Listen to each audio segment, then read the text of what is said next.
It's all gone dead again. Is anybody Good talking? morning, everyone. It is.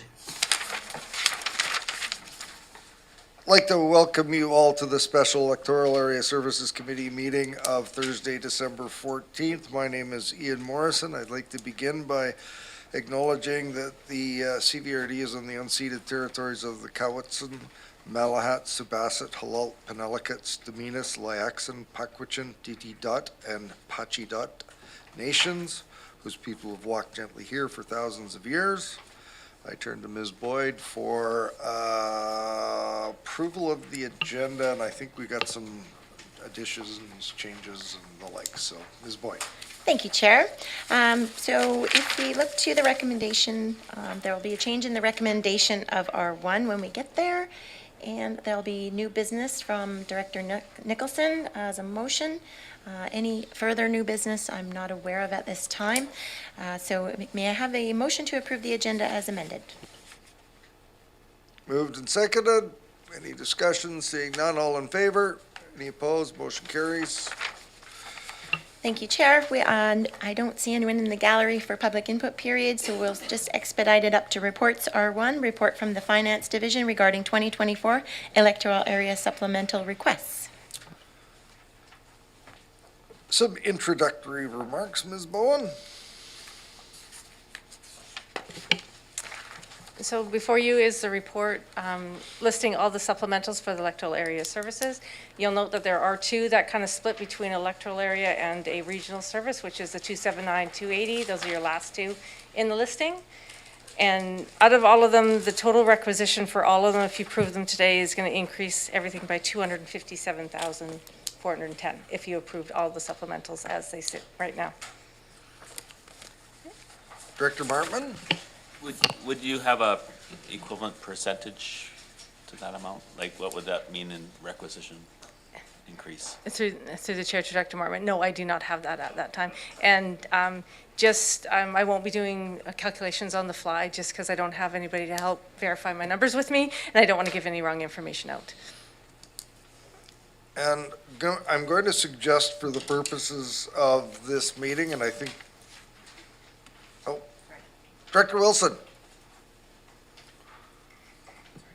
Yeah, thank you, Ian. I think just as a check, though, Tracy, as far as I know, the three items that are on my area, it's all being funded by gas tax, etc., or Community Works Fund. I don't think there's any increase in requisition as far as my three are concerned. I think they are, hang on a second, looking at it here, the function 233, all 233 actually, 6, 7, and 8.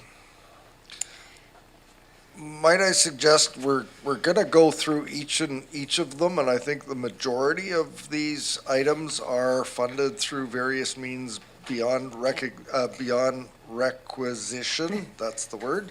So if we could, I think you could be right on that, Director Wilson, but I think for the purposes of the public seeing us doing what we're doing here, we'll go through each individual one, and I'm going to suggest that if you as a director have a specific function in your area and you're happy to see the recommendation go through as it sits in this report, then we can simply do that when we get to each function. Yeah, fine. I'm just trying to make confirmation that there is no increased requisition in Area C. That's all. And that's the way I'm reading the report. So just confirmation is all. Yeah, fair enough. And I think that you're right, and that's going to be the case for a number. But I think for the purposes of the rollout of this, we'll start at the top and we'll work our way through, and then we should be able to get through this in fairly short order.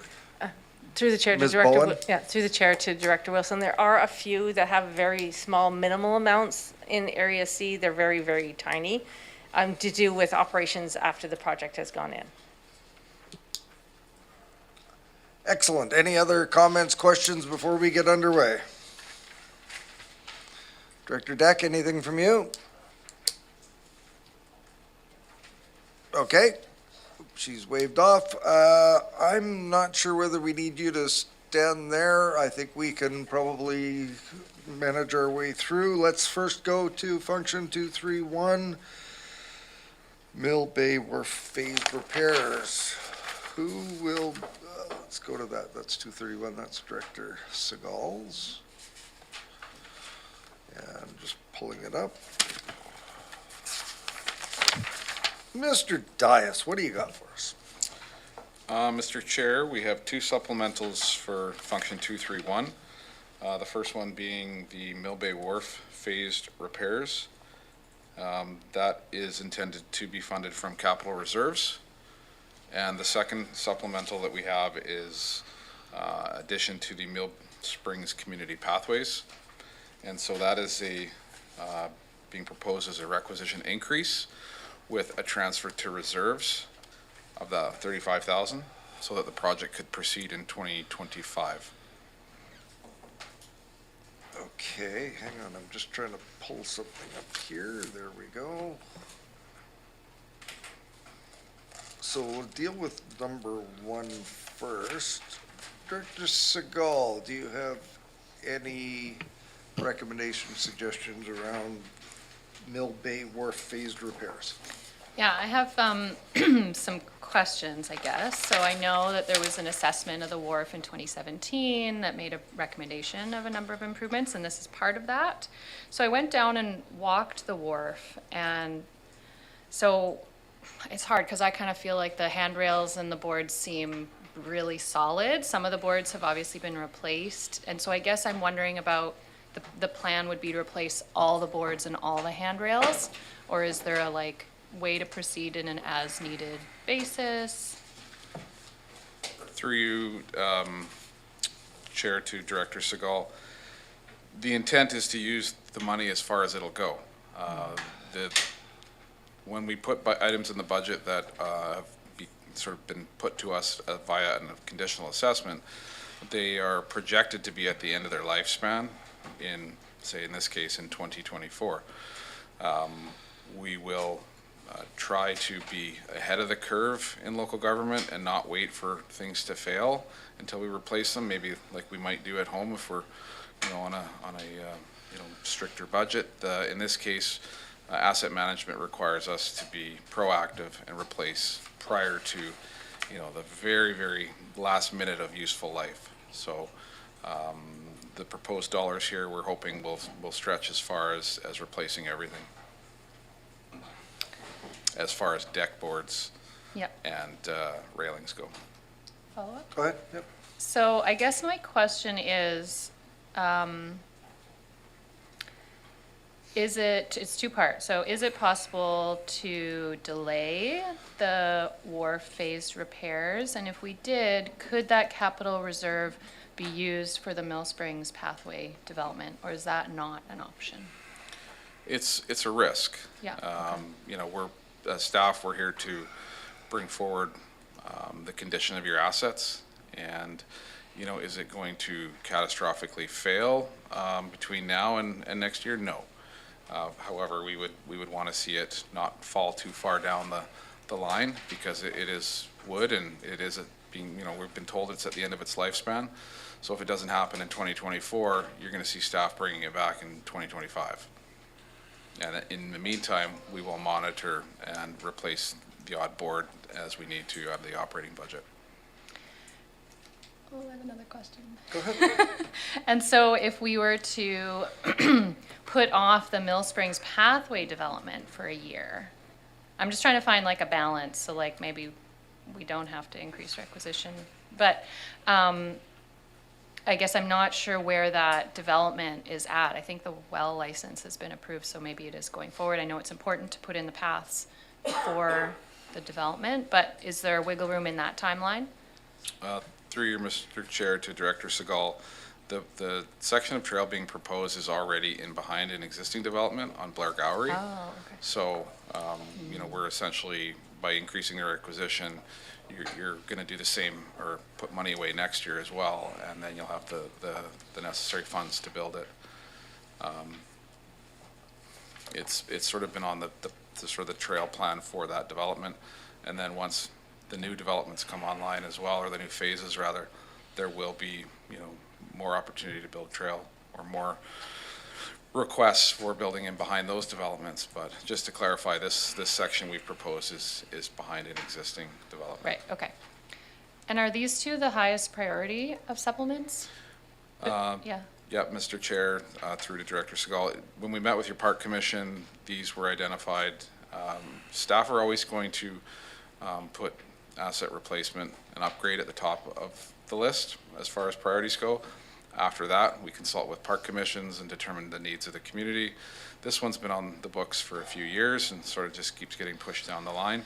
However, the commission felt strongly enough to inform staff that we should bring it forward and ultimately bring it up for your consideration. Hang on, Director Nicholson? I think this is a really interesting conversation because it's all about asset management, and it's, I guess what, my way of thinking about it is if you put this one off for another year, well, there's going to be something else that you're also going to need to have to do. So my question is really about supplementals. When will it be that we do asset management as a part of the basics as opposed to a supplemental thing? Mr. Chair, I may look to Yeah. our CAO for that answer. Yep.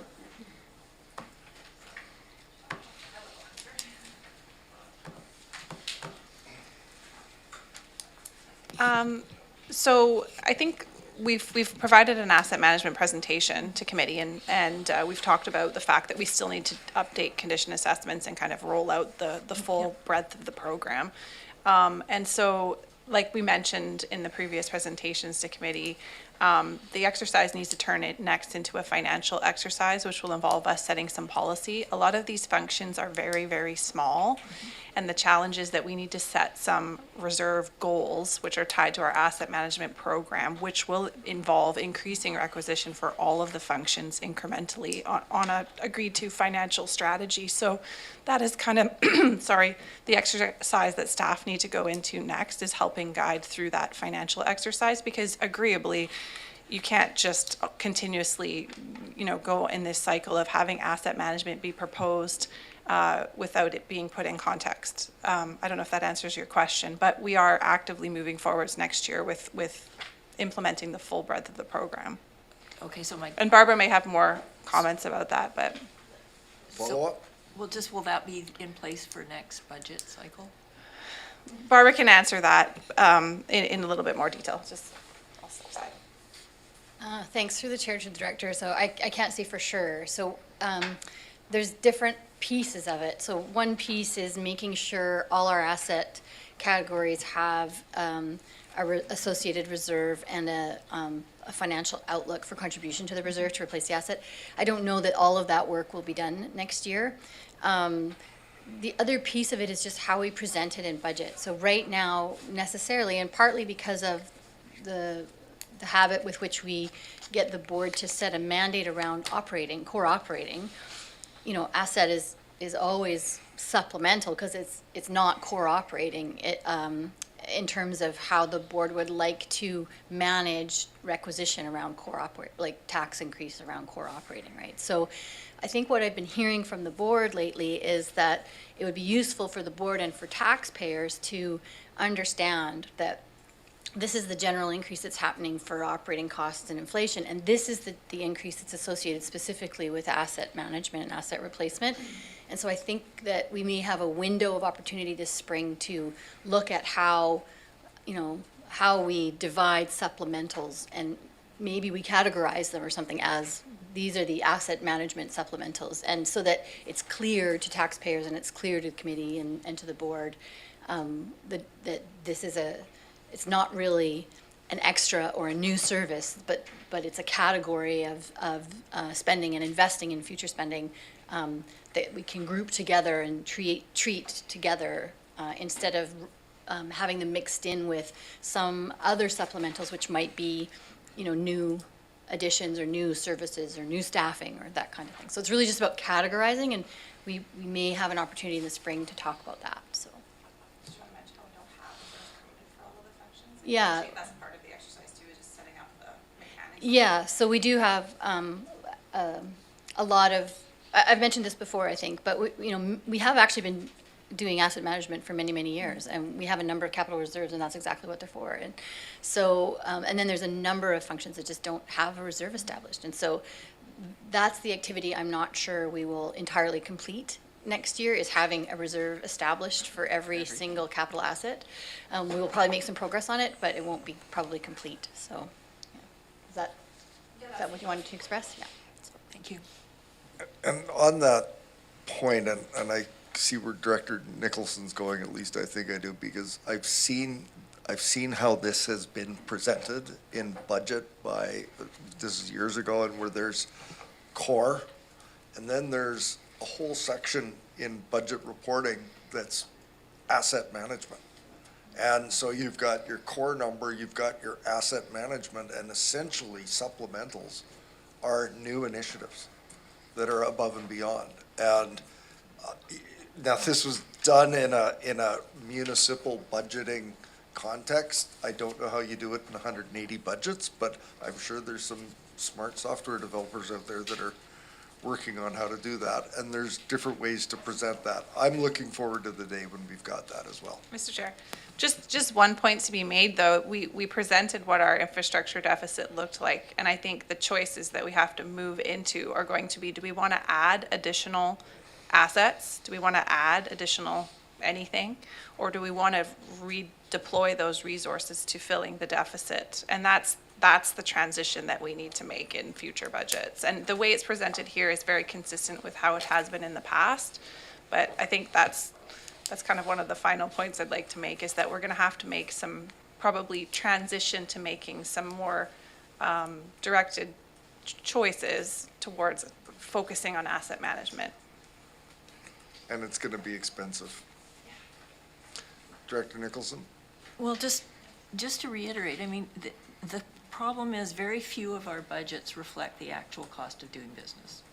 So things are going to go up, and you can push it to next year or the year after, but it's better to, my approach has always been to try and incrementally push things so it's not a big hit at one time. But yeah, so I get really, I think some of the parks budgets, I think the problem is we've been tightening and tightening, so there's less going into reserves, and because we've been trying to squeeze the budgets over the last 5 years, and there's less going into reserves, so then there's more requests for requisition increases. And I think talking about trading off something new with an asset management thing is just kicking the can down the road. You know, do you want the trail or not? And if you do, then it's going to cost you money. Director Segal? I'd like to move 1 and 2. Excellent. Is there a second? Well, how do we want to do it as a bunch? I guess we should do them individually since we're going through them individually. So seconded by Director Martman. Okay. We've got it on the floor. Go ahead. I did have my hand up. I'm just curious, how old is the wharf, and typically how long do wharfs last? Just more out of for general knowledge moving forward. Through you, Mr. Chair, to Director McClinton, we acquired the wharf in the, I think it was the late 80s, early 90s, but it is one of the original federal wharfs. So we anticipate lifespan in this, in the 70s. So Follow up if I may. 40 years old. Yep. Would that be around the same time as the Thetis Island wharf? It could be. I'm not sure. I don't have the exact date, but it was part of a federal transfer of assets to local government. Yeah. All right. Any further discussion? Look to the screen, seeing no hands. Oh, yep, Yeah. go ahead. I just want to say that, yeah, I've heard a lot from my community about the Blair Gowery trail expansion, so I know they'll really look forward to that. And I totally understand where Director Nicholson is coming from, and I appreciate her input. And I don't want it to look like I'm trying to kick the can and just push asset management down the line. Just trying to be fully informed to make the best decision going forward. Thank you. Everybody ready for the question? All in favor? Any opposed? Not opposed, motion carries. Item number 3, function 232. Mr. Chair, we've got, in function 232, we've got 3 supplementals. The first one is for funding an invasive species survey. Invasive species program is existing in most electoral areas. The date of our original invasive species assessment was in the sort of 2015 era. We've completed a lot of work. We now need to know where we're at again. So it's funding, or it's partial funding towards the bigger plan of reassessing the land base, determining where invasive species still exist, inventorying them, and helping staff come up with a plan for the next 10 years. So that fund, or that project is proposed to be funded from operating reserves, and it's quite a small amount of $3,100. The second supplemental. Why don't I stop you Sorry. there? So Yep. Director Acton, do you want to move that item? Yes. Seconded. Any discussion on the invasive species for 232? Seeing none, all those in favor? Any opposed? None opposed, motion carries. Next item, 232, number 2. Mr. Chair, the second supplemental is for Shawnigan Lake Railway Trail. This is already a 2002 approved capital project. The amendment reflects some additional gas tax funds to help construct the project. Director Acton, move it. Seconded. Any discussion on this item? Seeing none, all those in favor?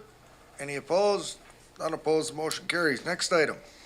Mr. Chair, the third supplemental in function 232 is to support funding of the Shawnigan Wharf railing and decking replacement. Similar to the Mill Bay Wharf, the conditional assessments have indicated that decking and handrails need to be replaced, and we are suggesting an increase to requisition by $50,000 to cover the cost of the work needed to repair the float, or the wharf, rather. This is yours too, Director Acton. Move it. Seconded. Any discussion? Seeing none, all those in favor? Any opposed? None opposed, motion carries. Next, we have function 233. Mr. Chair, the first supplemental is for a roadside pathway along, oh boy, here. It's just fronting, it's Ratcliffe Road fronting in front of Arbutus Ridge. It's about a 300-meter section of trail, and this project is proposed to be funded through existing gas tax in the amount of $65,000. Director Wilson. Yeah, thank you, Mr. Chair. I'm quite happy to move all 3 233s. That's numbers 6, 7, and 8. And I just need to speak very briefly on them before once it's moved. Moving all 3, I guess. Is there a seconder? Seconded. Go ahead, Director Wilson. Yeah, thank you very much. As I mentioned before, all this is being funded by Community Works Fund, gas tax, etc. So there is no increase in requisition. The only thing I would mention, as Mr. Dias is there, as he knows, I had a chat with Mr. Mooney. I will be following the progress of this as it moves along. And I think the Parks Department are quite aware of that. But thank you for the work you've done so far on this. I had a quick question. It just jumped out at me. The lighting for the cenotaph, I was curious, is this sort of lighting for the cenotaph itself, or is it lighting for groups congregating? I can answer that one, Mr. Chair. The original intent was, as Mr. Dias knows, was to replace the flag post with a new one which has a cross piece on it, so that we could have the Canadian flag at the top, the BC flag on one side and the Legion's flag on the other. The original intent was to have 2 low power floods shining down on the cenotaph. That has now changed, and this is why I've been keeping a close eye, because I need to talk with Parks about this. We have had considerable private donations towards this, which will help with the grant application to Veterans Affairs. So we will now be looking at putting underground power to the actual monolith itself, so that the lights are placed in the concrete plinth around there, shining upwards. So it'll be low power in-ground lighting shining upwards. Does that help? Sure, yes, thanks. Any further discussion on this item? Seeing none, there's 3 items here we're voting on. All those in favor? Any opposed? None opposed, motion carries. That takes us to 2, 3, 4, number 9. Go ahead, Mr. Dias. Thank you, Mr. Chair. The first supplemental in function 234 is for an amendment to an existing pre-approved project for the washroom building at Coverdale Watson Park. Due to rising costs in construction, materials and labor, and overall inflation, the project will require additional requisition funding of $30,000. And we're hoping to have that project also coupled with existing reserve funds, and together bringing the new requisition increase and the existing reserves forward in 2024 to complete the project in 2024. Moved. Is there a seconder? Moved and seconded.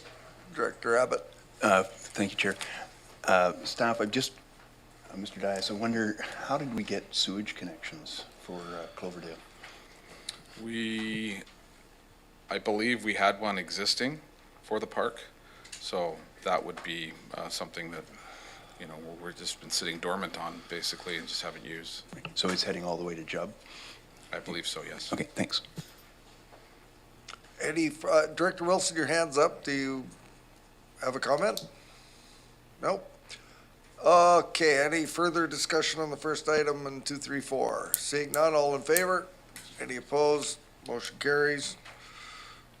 Did we move and second that, actually? We did? Oh, okay. Number 10, Gateway Park Design. Thank you, Mr. Chair. The second supplemental in function 234 is to design and engage with a marine engineering firm to help design the necessary foreshore improvements. The sheet pile retaining wall and log retaining wall all around Gateway Park is beyond its lifespan, and this initial fund of $50,000 from gas tax will help us come up with detailed design drawings for a future construction in 2026. With the hopes of grants. Director Abbott. Move it. Moved. Is there a seconder?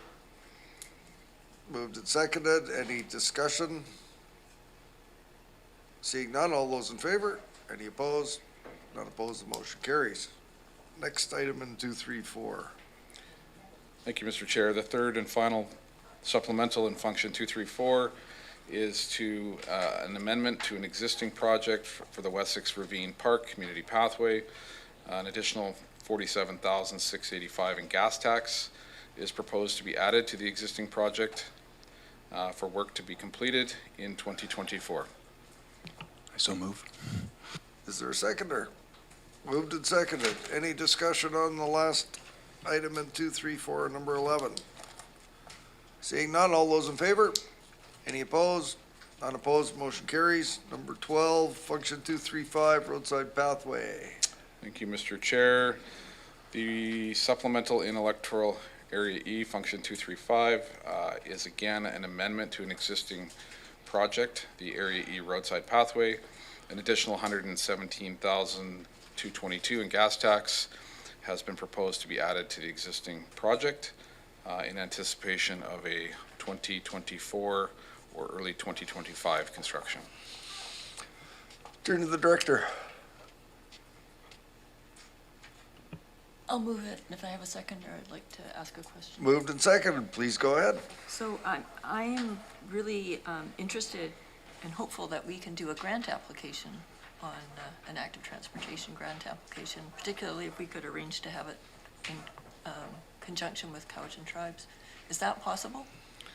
Mr. Chair, through you to Director Nicholson, once we have final drawings, the intent would be to engage First Nations. So currently, the roadside application for Electoral Area E roadside trail resides with the ministry, has been with the ministry for a few months. Once we get comments, details, we can finalize those drawings, and then we can approach tribes. The grants that I've looked at require you to have, basically 90% design drawings completed, or which is what we would consider shelf ready. So we could target next fall, because that's usually when the MOTI has their, That's when their active transportation grants come so out, it's yes. unlikely that we can actually get a shovel in the ground this year. In Or 2024, 2024. based on my history with MOT approvals for these projects, it may be early 2025.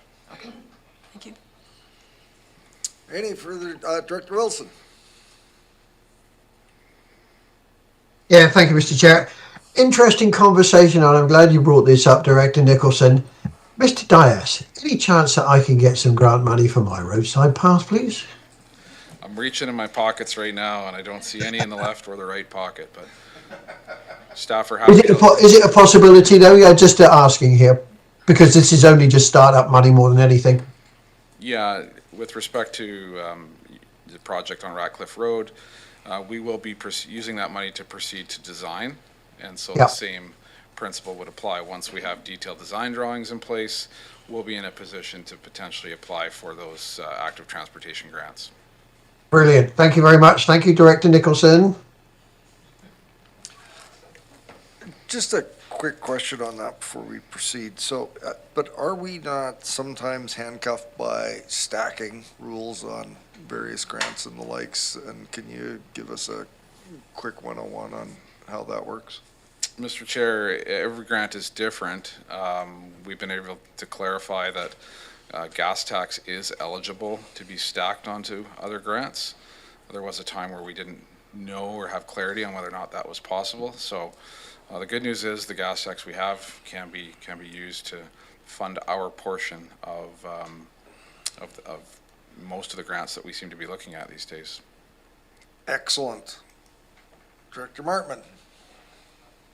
Thanks, and I think this is probably going to lead into staff coming back, because I know every area has roadside pathways, and all want to have some funding sources. So, and we now have a master active transportation plan.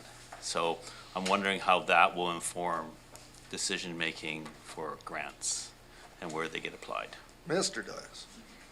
Mr. Chair, through you to Director Martman, the committee and board is setting the priority with respect to the active transportation projects that are rolling out via the budget process. And so, projects that are in the queue are likely to be, the ones considered for grants initially, and I think that's the most reasonable approach. I think as we work through active transportation and realize that it's an expensive endeavor, grant funding is going to be high on the list, and staff would certainly be looking at opportunities as projects are prioritized. The pinch point for staff is that we don't have dedicated resources in our department just to apply for grants. There's a lot of grants out there. They are an extensive amount of work. They also require extensive reporting, so we lean on a lot of finance resources for that. So I think we want to be able to tackle them incrementally, and I think we would look to the committee and board to set those priorities.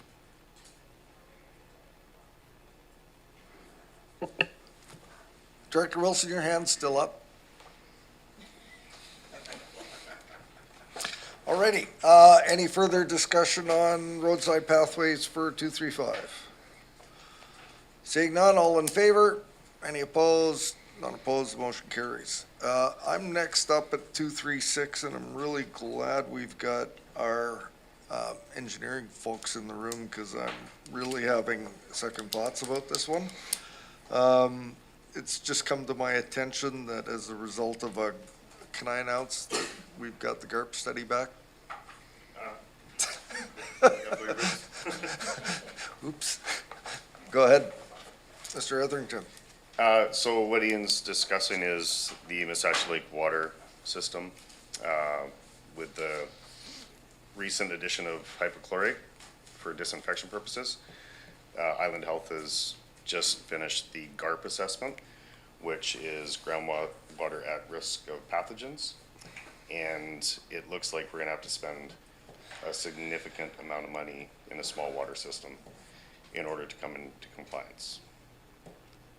So the reason I'm bringing that up when we're talking about a roadside pathway in Area F is that I may need to redirect some of this to some mitigation measures and treatment for this particular small water system, which just got a new reservoir. So I'm just wondering what we might be able to do as far as suspending the decision on this until we've got some additional numbers. Ms. Bowen?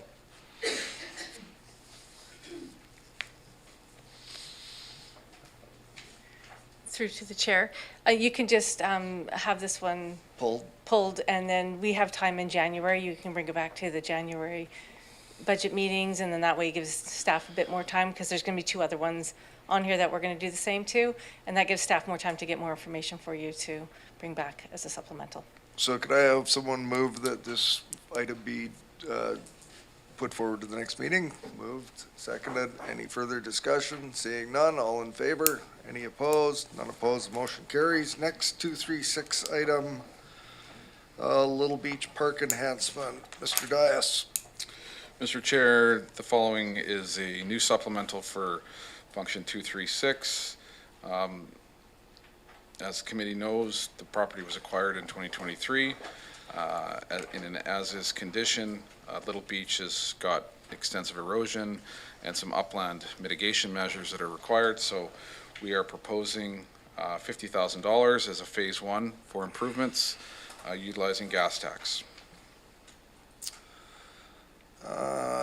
Thank you. I'm pretty excited about this. So moved by Director Abbott, seconded by all around the room.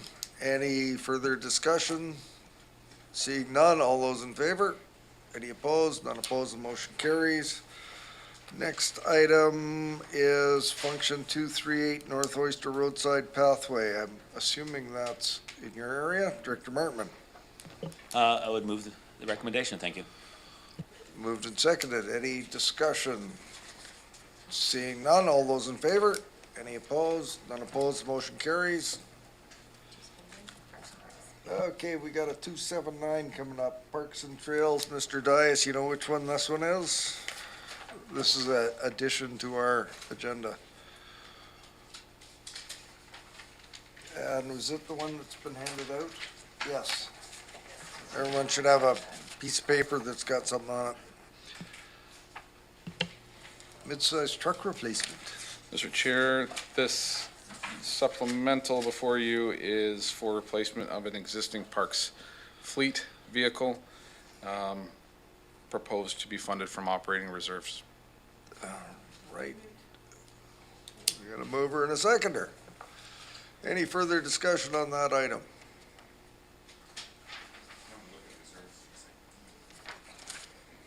Just hanging on while we look at the reserve balance. Perhaps you can speak to the reserve balance. Mr. Dias, what do you got in the way of reserve balance? Mr. Chair, information? I have a operating reserve balance of $91,760 as of December 31st, 2022. Don't have an up-to-date number as of today. Okay, that's a lot different than the one that we've got in here. Does that sound like an accurate number to you, Ms. Bowen? That's 279. What was the amount you said? I've got 91,660. Unless Ms. Bowen has provided more up-to-date numbers. Wow, that's different. See how fast she can click. Different than what we have in a budget, in the draft budget.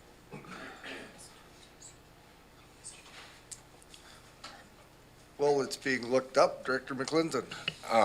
I'm a big picture guy. Just curious, can you just maybe talk about the fleet, just at a really high level? I'm just curious if you ever get any questions, and what's often the reasons you would look to replace vehicles? Mr. Chair, through to Director McClinton, I mean, for us, it's maxing out that vehicle's lifespan. So the truck being proposed for next year has got 250,000 kilometers on it. It's our mobile office. So our parks operations staff it's essentially their office for the day, and we are roaming all over the district. Our fleet in overall terms in parks and trails is in good shape. We're nearing that cycle of being near the end of having replaced all 8 of our fleet vehicles. And so we're trying to keep one replacing every year, and then we'll have this gap where we'll get, maybe 8 years out of the existing fleet, and then we'll be back into a replacement cycle again. I'm going to go really big picture here and ask if Mr. Mooney can come up and share a little bit of the conversation that we had the other day about fleet, because I think it's pretty important, and given how many vehicles electoral area functions use. So I posed the question to Mr. Mooney earlier in the week about fleet management and the overall concept of what we might be able to do, and apparently this guy's got experience in that. So Mr. Mooney, can you share some of the thoughts and maybe time frames we might be looking at, provided, well, go ahead. Yeah, thanks, Mr. Chair. And I would certainly invite the CAO to make any sort of corporate comments around an overall centralized fleet vehicle program for the CVRD. But that was really the essence of the conversation that Director Morrison and I had, was around the current decentralized fleet process that we have at the CVRD and the potential benefits of centralizing the fleet into more of an organized fashion, and perhaps what efficiencies, both in cost and other efficiencies, can be gained by that centralization. We certainly had some conversations operationally about that. I don't have an awareness of corporately what the those conversations and the implementation of something like that corporately, if that's on the radar, and when that would occur if it did occur. Director McClinton.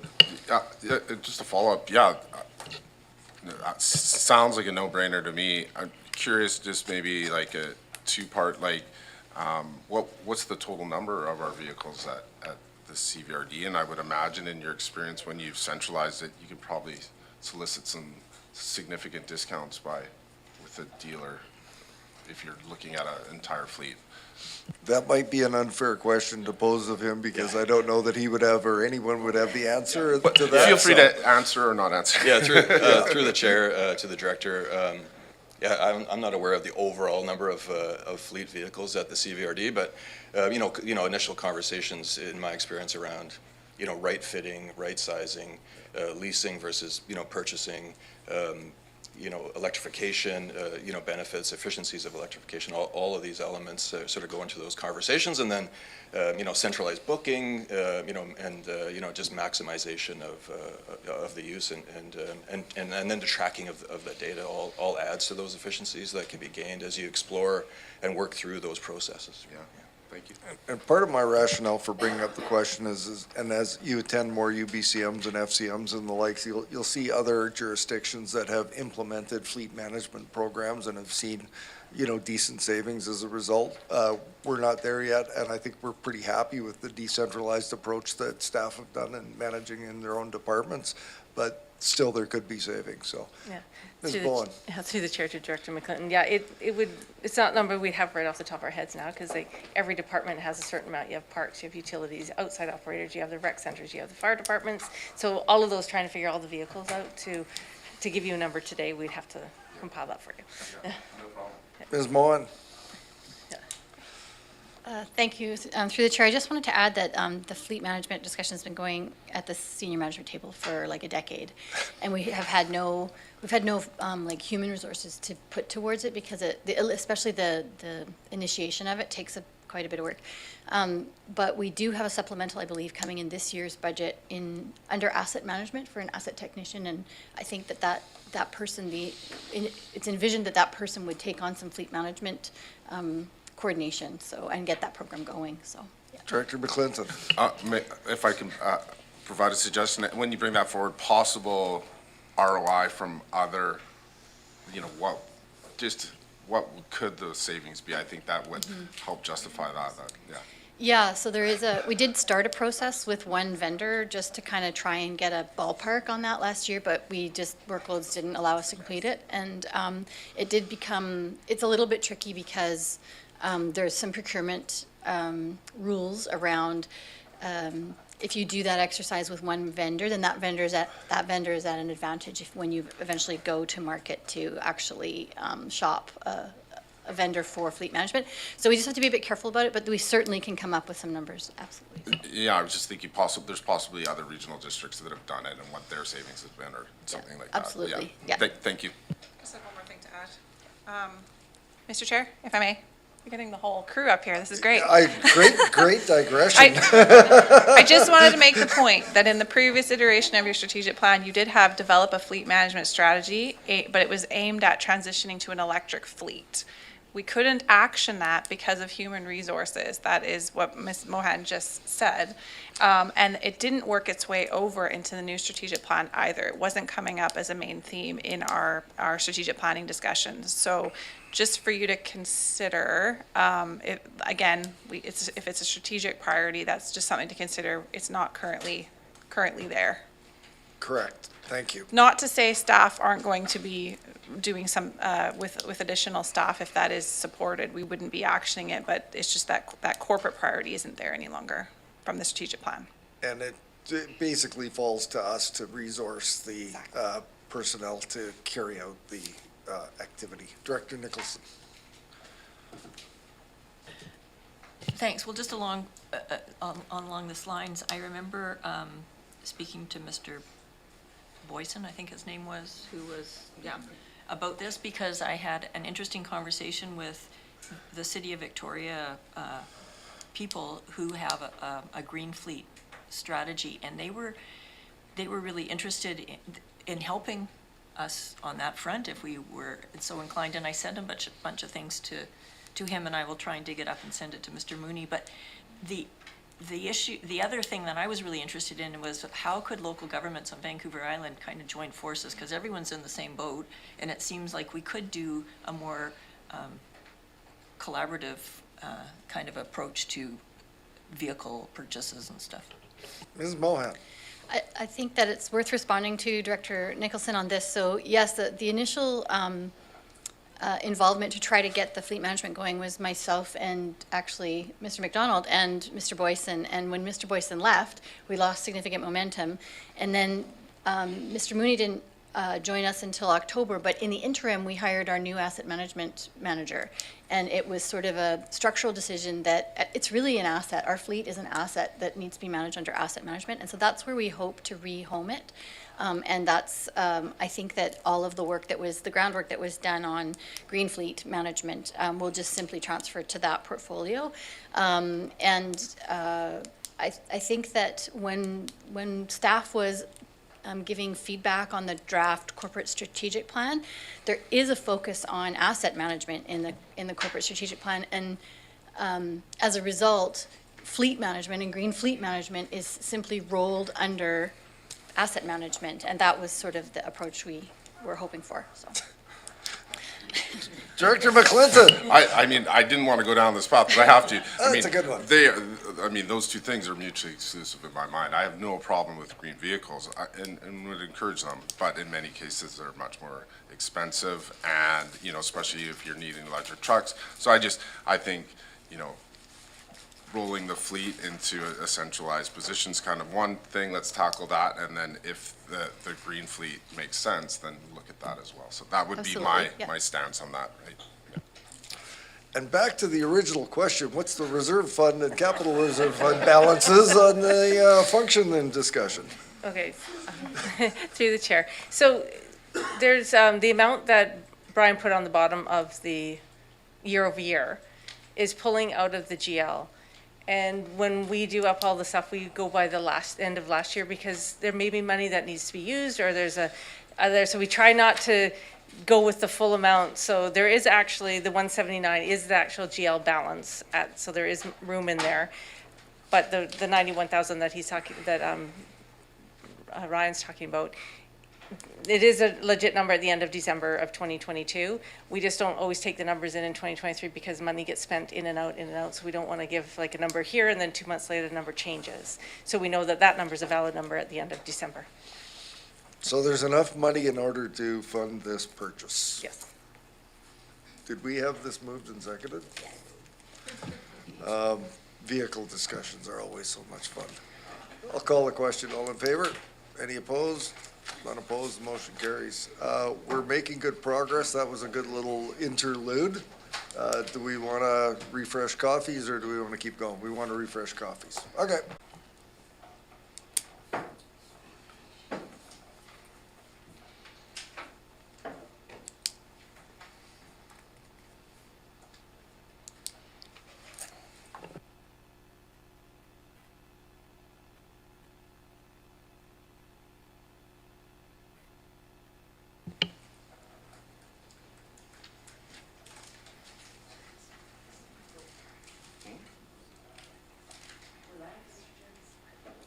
Welcome back, everyone. We are on item number 16, which is function 281.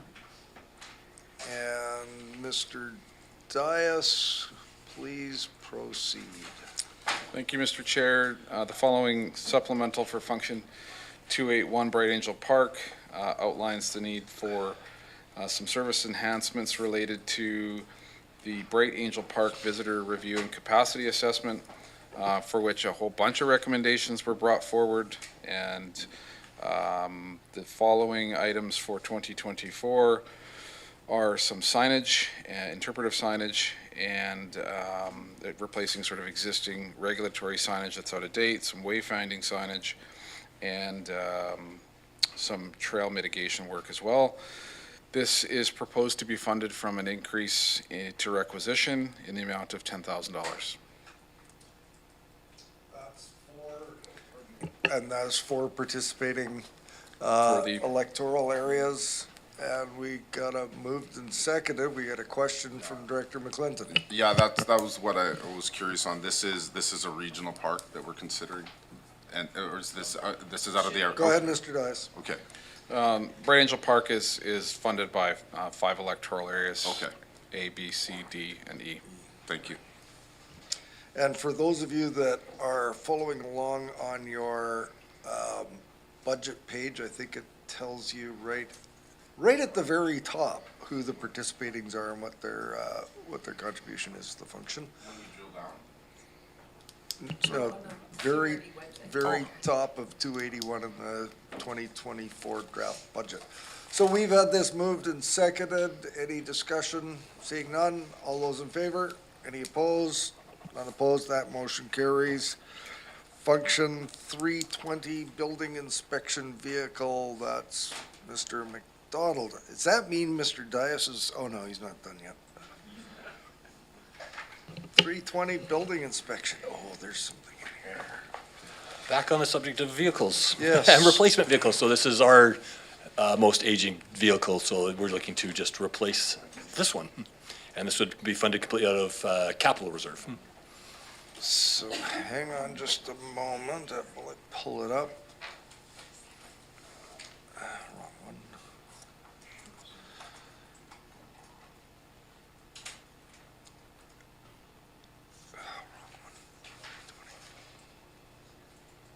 Are you looking for capital reserve? Yeah, I'm just going down to the bottom, see what the reserve amounts are. It says you've got a zero capital reserve fund balance. That might be a mistake. I think it's 134,000.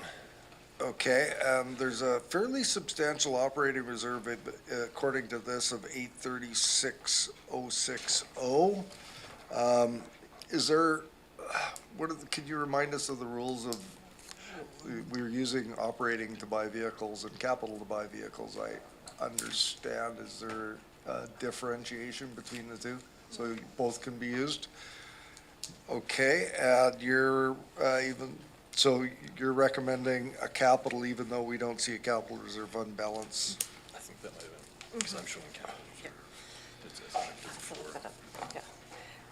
Ms. Bowen? Through the chair. I will look up the capital because that might just be an error on the year over year because there was only one person doing all the review for the budgets right this year, so I was trying my best. Yes, you can use capital reserves or operating reserves to buy vehicles because it is a one-time expense, which is an operating reserve can be used for one time, not for using for ongoing expenses. You could not use for budgeting for the ongoing maintenance of the vehicle, but you can for the purchase of the vehicle. Right. Okay, and I won't raise the question of borrowing for vehicle purchase at this point. Yeah. Do we have a seconder? Moved and seconded. Any further discussion? Seeing none, all those in favor?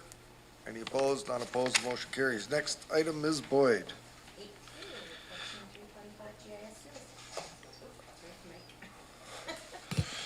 Number 18, Function 325, GIS Services. Mr. Tippett. Thank you, Mr. Chair. This is a proposed supplemental that would assist staff in both the Strategic Initiatives Division and the Community Planning Division to do some of the project work that is underway right now, specifically the MOCP and the work on the new comprehensive bylaw, which is like the zoning bylaw for all 9 electoral areas that we're working on right now. We've had some challenges with internal GIS capacity to assist with these massive projects. To be fair, they're massive projects, and GIS kind of has their hands full. And so we, in the context of the MOCP, have had a history of contracting a fair bit of that project work out, and this would be a supplemental amount to allow us to do that in a timely fashion. I would also add that although it's not featuring in the supplemental form with Bill 44 that is now law, and the information concerning it is coming out. There's additional GIS work that bill recommends in the policy document to support housing updates to zoning bylaws. And although the province has said there's some grant money that will be announced shortly in respect of that, in the event that it's not timely, it would possibly be the case that some of the money on this supplemental might be deployed for that purpose in the shorter term. There's a fairly tight timeline on the Bill 44 amendments, which are supposed to be done by the end of June next year. So that's what I have to say about it. If you have any questions, I'll try to answer. Well, I'm just wondering, since it's all requisition, who can we send bills to? And you're saying the province maybe, but we still have to have it in stream. And can we send some of this to our municipal friends that want regional growth happening too?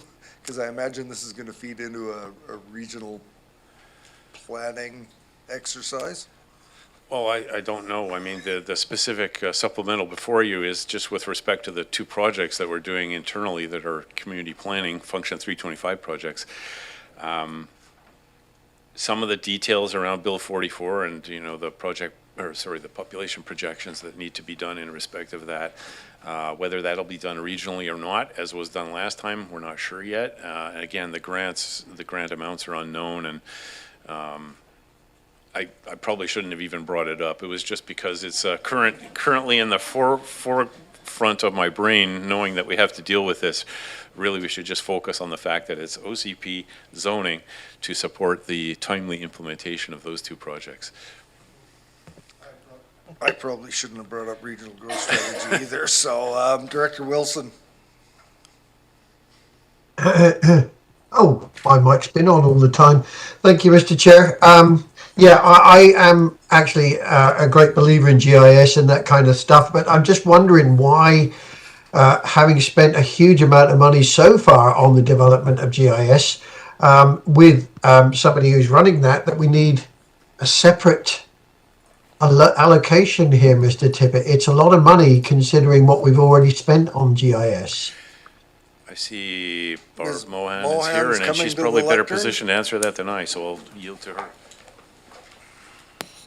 Thank you, through the chair, to Director Wilson. So we have for a number of years now struggled to fill all of our GIS vacancies. So the labor market for GIS is challenging.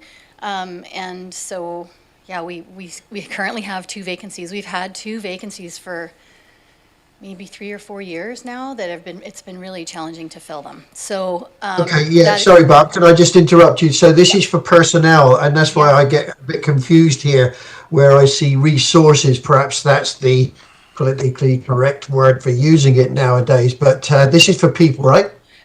sorry, this is, I believe, for consulting, like contract consulting help for external firms that provide GIS services on a project basis for this function, yeah. Okay, thank you. And just to be clear, there's been a history of this relationship between external GIS contract service providers, strategic initiatives group, and GIS. And GIS is usually intimately involved with procuring and setting out the guidelines and understanding what the product is and stuff. So they're involved in the process, but we just don't do all of the work in-house. Okay, thank you. So I think I had Director Martman wave at me earlier.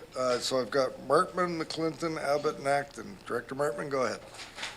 Thank you. And I was just trying to understand, is this a one-time cost? Or is this a repeated cost that is going to be an ask every year? Mr. Chair, to Director Martman, I expect it's a one-time cost. Both of these projects that this supplemental is intended for are intended to be completed fairly soon, although again, I hate to keep talking about Bill 44, but that might slightly affect things. I know the MOCP was originally intended to be adopted sometime next year, and the zoning maybe not adopted, but well along its way. So once that happens, the need for GIS services will diminish to background levels where the in-house GIS staff probably can take care of our needs. So I can't promise it's a one-time thing, but it's in relation to the end date of the projects. I expect it's a one-time thing at this point.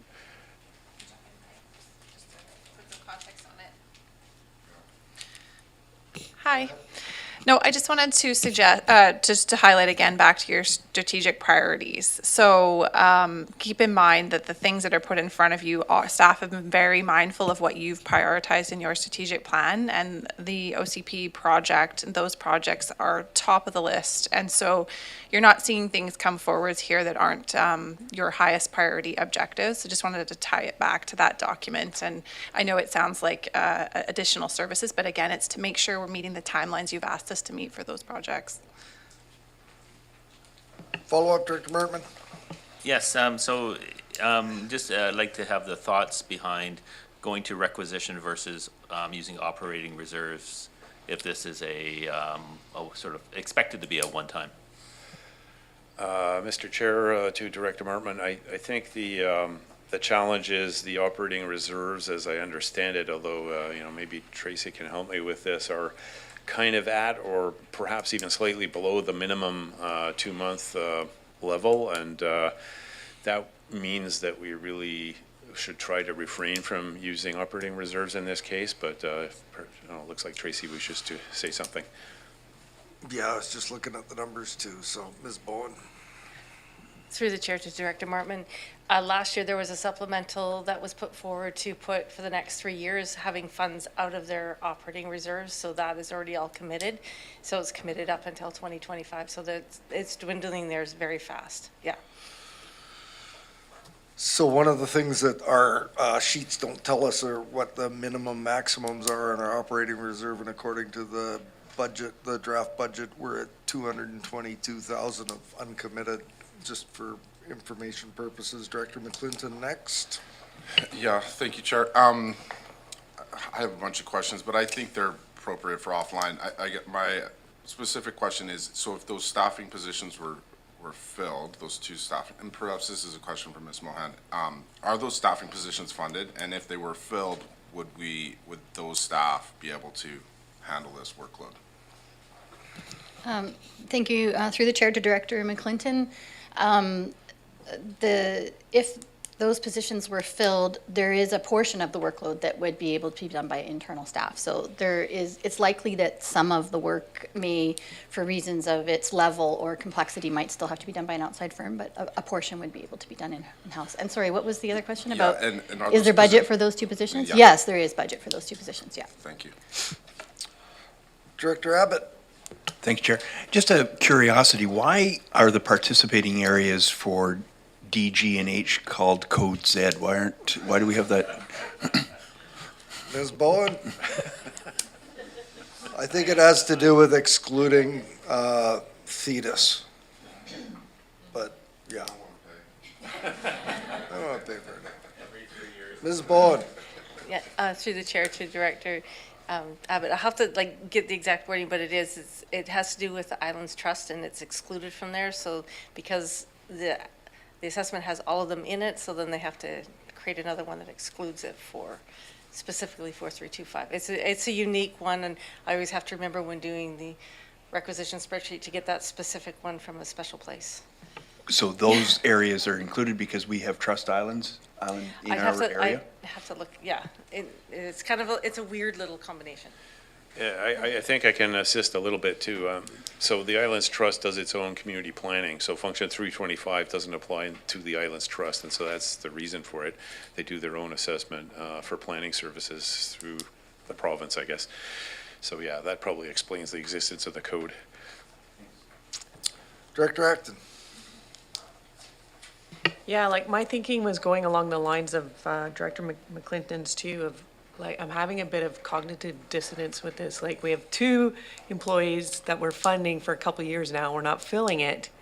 And then there's a requirement for 100,000, or around 105, I guess, thousand for consulting. But we've lived without these, and then this is temporary.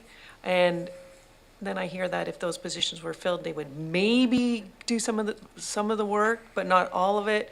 And it's like, well, why are we even bother trying to fill these 2 positions then if a consultant can get more, or like, that's what I'm hearing, amount of work done. And then I'm also thinking about the strategic planning budget is actually quite large, and it's been year over year of funding the HOCP and MOCP. So I'm having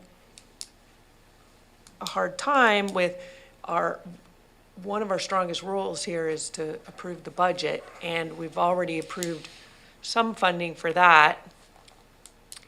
And we're hearing just a little bit of information that there might be some more work, but we're not looking at it together.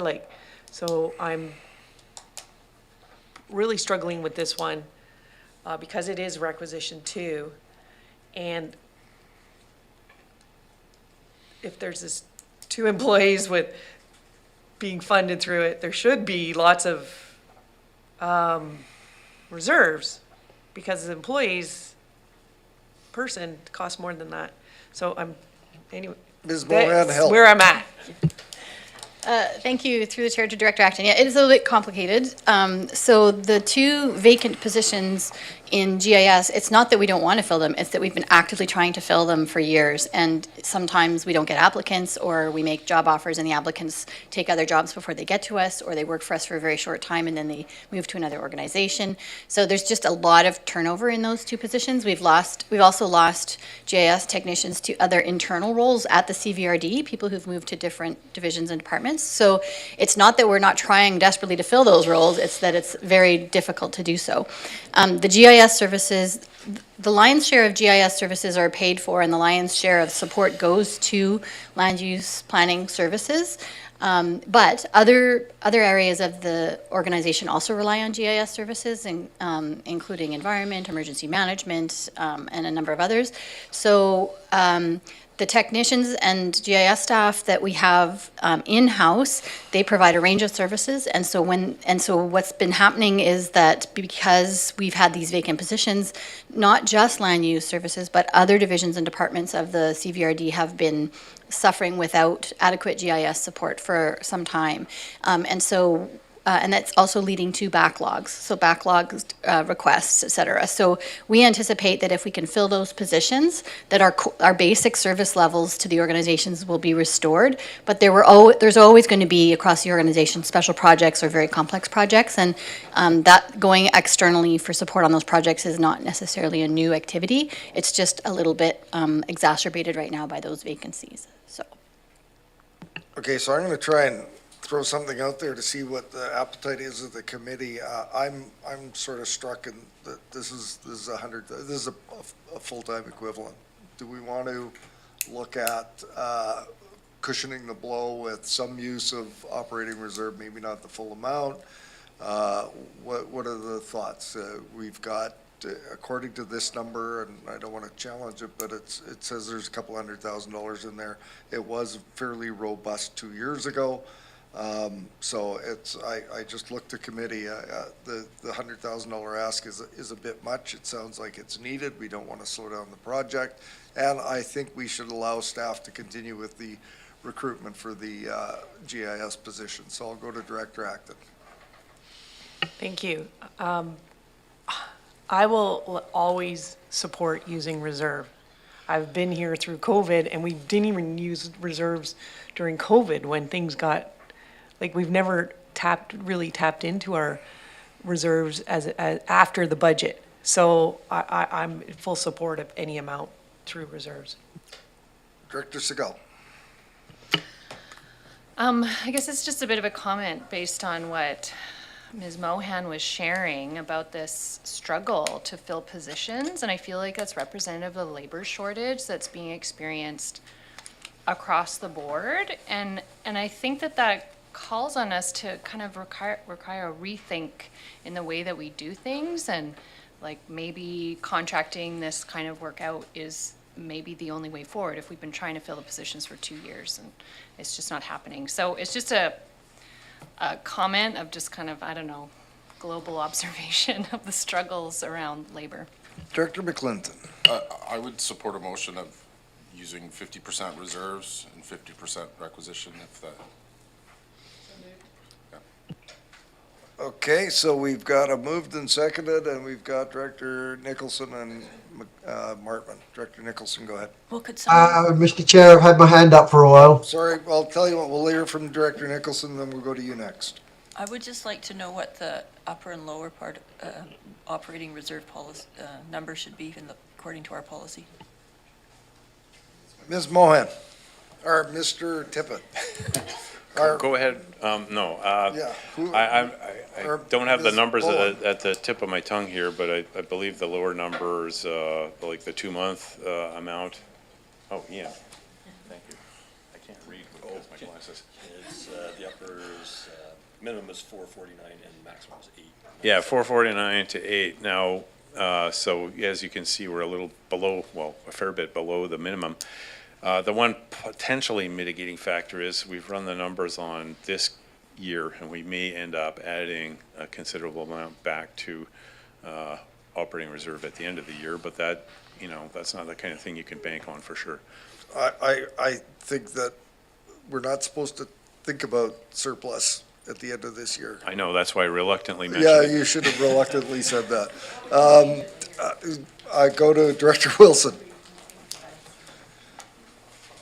Yeah, thank you, Mr. Chair. I support the notion of using operating reserves or operating capital to fund this. I did see that Miss Breen had popped up there very briefly. I'm just wondering, as this is mainly due to MOCP, whether she has any extra. But the other thing that was mentioned there is if we are still, after 2 years, having problems finding people to fill these positions, we should seriously think about perhaps contracting this out so that we get the kind of service that we want, rather than waiting for these backups to occur as they are right now. And I think it's a valid point raised by your colleagues. I think that that's a different function. This is a fairly specific ask on contracting for these projects. So we'll go to Ms. Bowen. Okay, through the chair. So for this one, like you've got the uppers and lowers, so the 449 is the lower. With everything that has been committed for what they currently have in there, their remaining is 222. So that's already below their 2 month, like well below their 2 month. Yeah, that's included. So there's like I was saying, that supplemental that you did last year, there's still 2 years that are going to come out of that operating reserve as well. Thank you. So eyes wide open, we're talking about a resolution that will reduce the requisition by 50,000, include 50,000 in operating. It'll keep us below, but I think we just heard reluctantly from Mr. Tippett that there could be some operating surplus here. So with that, we've got a resolution on the floor. Director Martman, Director Nicholson, No, Martman?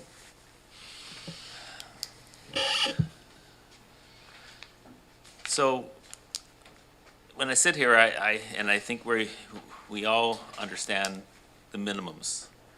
And the issue sometimes is, when is that minimum in play?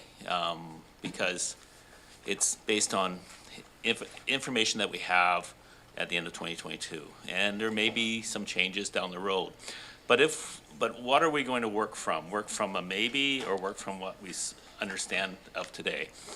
Because if we keep shifting back and forth, it makes decision-making, from my perspective, quite awkward, because you pick and choose which one you want to believe.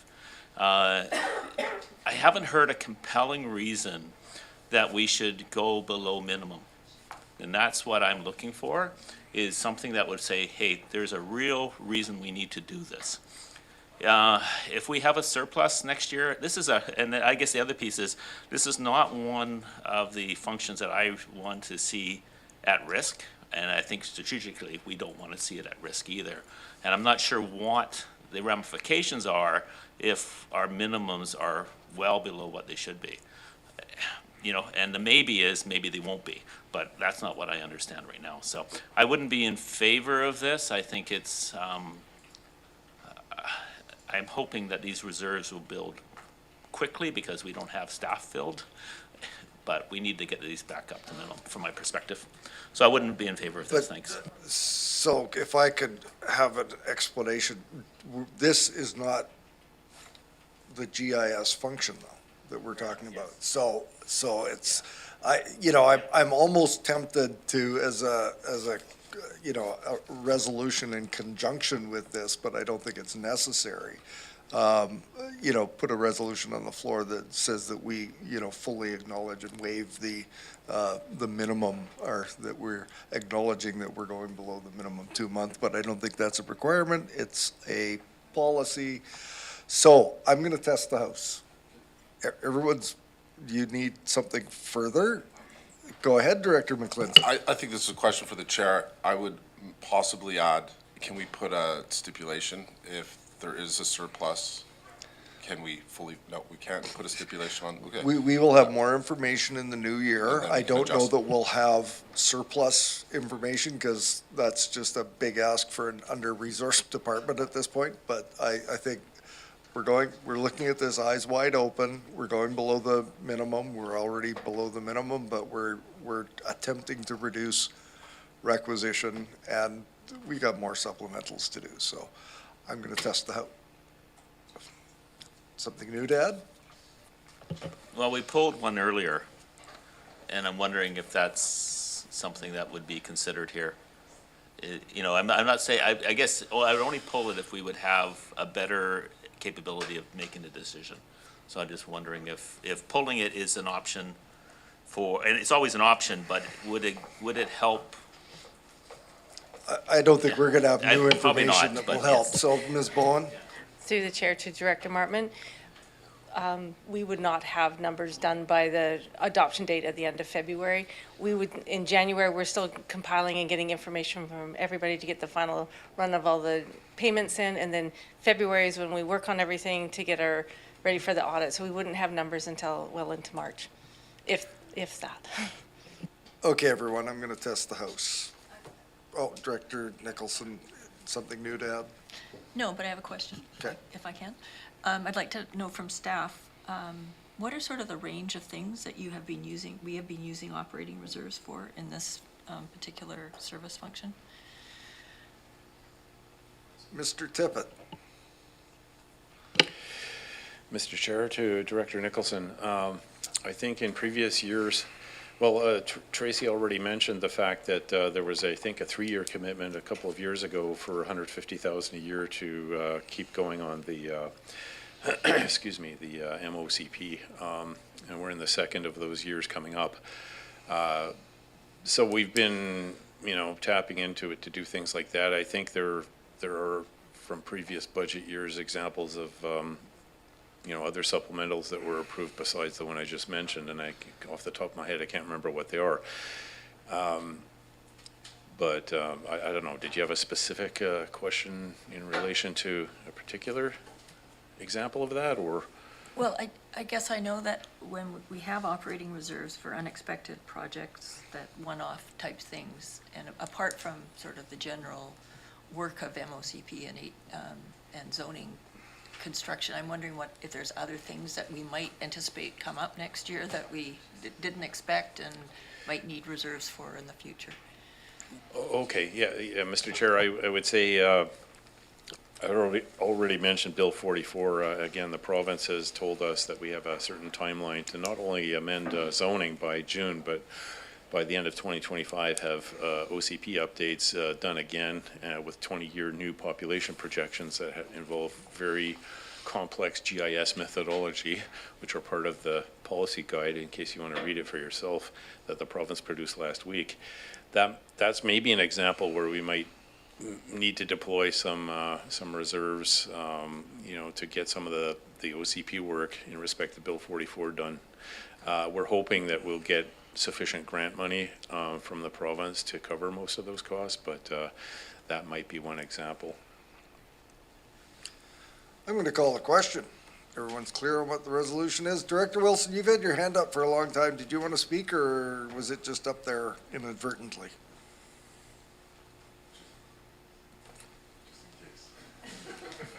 Thank you. Okay. Too many buttons, too many buttons. I don't want to speak, but could you read the resolution again, please, one more time? Okay, so do you have a resolution for us, Ms. Boyd? Sorry, forgot to put the mic. 50% of the operating reserves and 50% to the requisition. It was moved and seconded. So everyone's clear? Director Deck? Mr. Chair, I have an incoming announcement from Hawaii. Can I call the question first, or is it Sure, applicable to this? sure. I'm going to call the question. All those in favor? Any opposed? The motion carries. Oh, No, hang on. All those in favor? And Mike, okay, all opposed? 2, 3, 4. The motion carries. Incoming from Hawaii. Yeah, it's, Mrs. Ralph is in Hawaii, and she's aware that we would be having this meeting, so she'd updated me saying that there'll be a funding announcement in January to help support compliance with the new legislation, and be able to do some offset with that budget, but they won't know till January, and there may be time to tweak the budget before it's adopted in March. Oh, just made our. I have told her that many times, believe me. It's just made that decision look brilliant then. Okay, where are we at? Next item. 19, Function 328, Bylaw Officer. Mr. McDonald again. And what function number is this again? 328. Yes, this is a supplemental for a 2-year project to deal strictly with short-term rentals. So looking for an extra officer to help out, as this will take a lot of resources, and this would be, we'd be looking at a proactive approach to looking at short-term rentals. Director Acton. So Yeah. I know that short-term, Conflict of interest, sorry. Yes, I'm going to step out for a perceived conflict of interest. you have to tell us what the conflict is. I don't know. Yeah, like, is this going to affect you financially? Do we need to take a break while he figures out okay, so,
Welcome back, everyone. Turn to Director McClinton. I would like to recuse myself due to a perceived conflict of interest due to business interests. Thank you. Get out of here.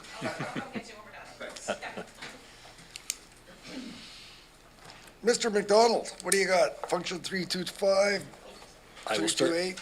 I'll start again then. So it's a supplemental for a 2-year enforcement officer to mostly target short-term rentals.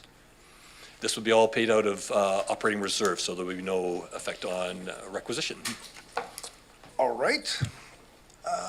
Turn to Director Acton. Thank you, Mr. Chair.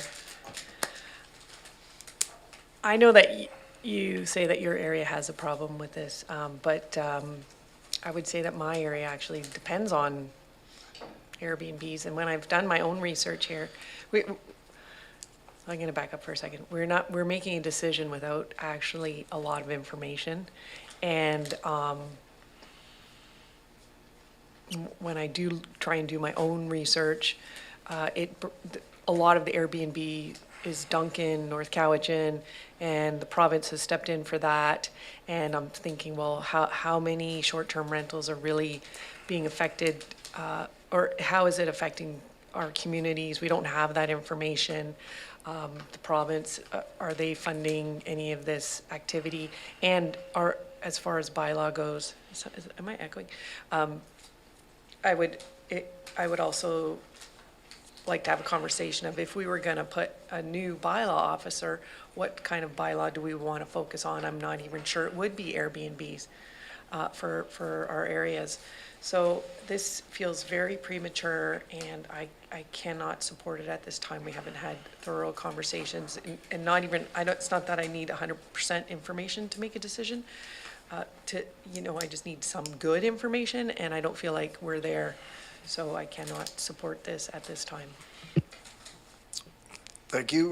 Mr. McDonald, I'm just reading through the problem opportunity information contained in your report. I think that's pretty self-explanatory. Do you have any additional comment?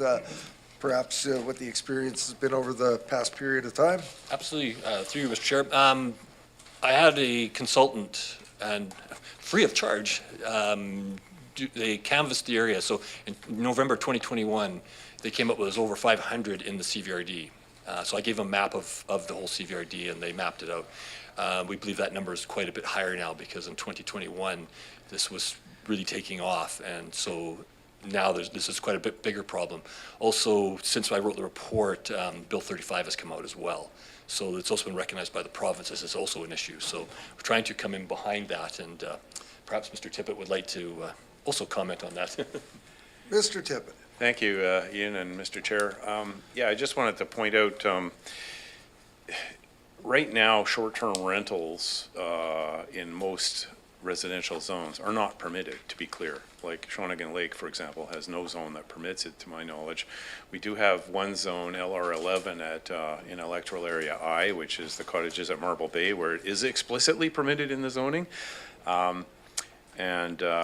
So that's kind of the backdrop to Ian's supplemental here, is that at the moment, there appear to be a lot of illegal non-conforming uses in relation to short-term rentals. So I'll just leave it at that. Thank you.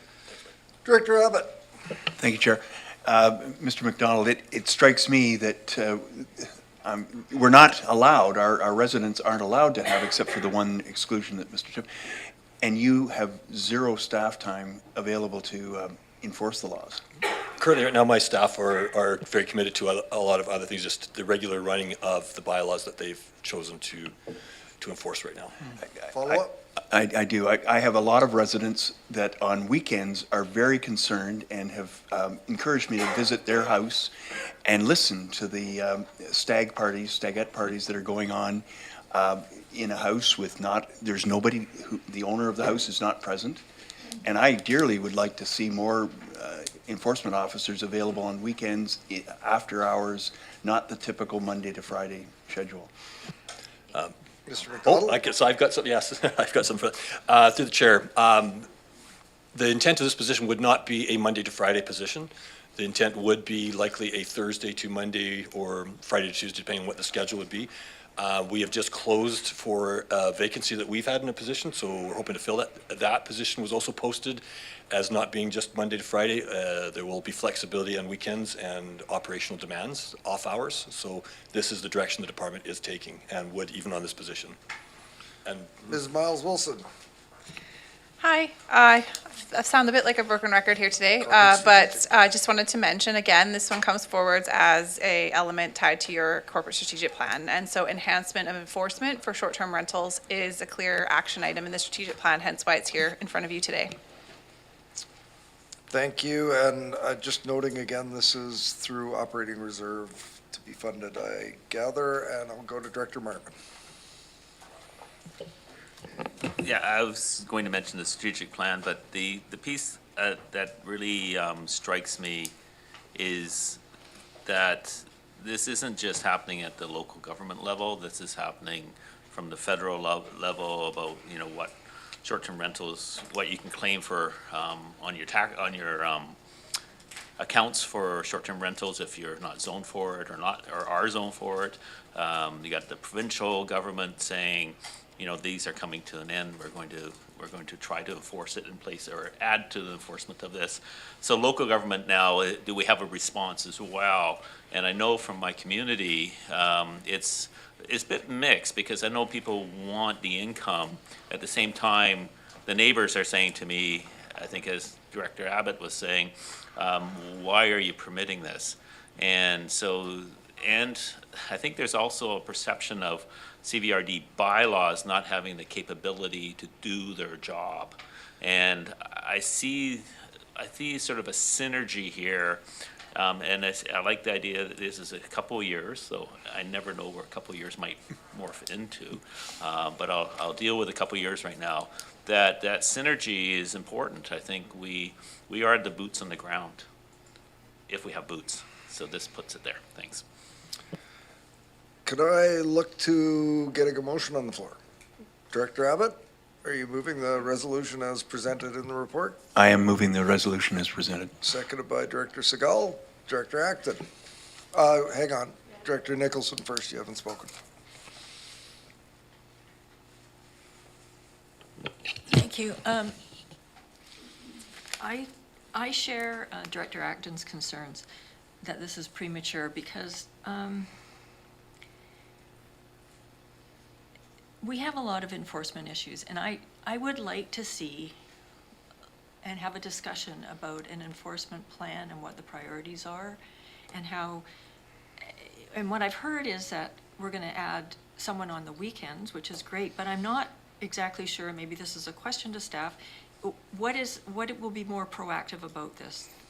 Because you said you would take a proactive approach, which we don't normally do with enforcement issues, but perhaps we should in other areas as well. So I'm wondering what would that look like apart from having someone on the weekends? Mr. McDonald. To the chair, to Director Nicholson. So right now we are complaint driven, and we did have a few complaints about short-term rentals last year, which we dealt with. But what we're doing in this case, it would be proactive. So we're not going to wait for the complaint. They're very easy right now to find. They're mostly advertised either on Airbnb or a few other platforms. I check Marketplace myself all the time, just looking. And so the first ones are almost what I would say almost low-hanging fruit, really easy to find. After that, we might have to dig a little bit deeper to find them. But what we're not doing is waiting for the complaint.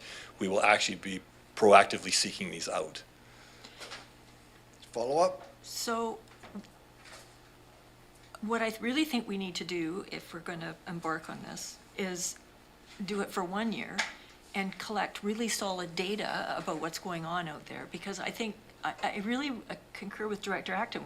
This is sort of like a big black hole. We don't really know what we're dealing with apart from what we see on the thing, on the websites. And so, you know, I would be prepared to support something for a year if it involved an information campaign for the community with it. So, you know, and then we collected good solid data to understand where we were at the end of the year, to understand whether we should carry on for another year or whether we've licked the problem or what. That's how I would look at it.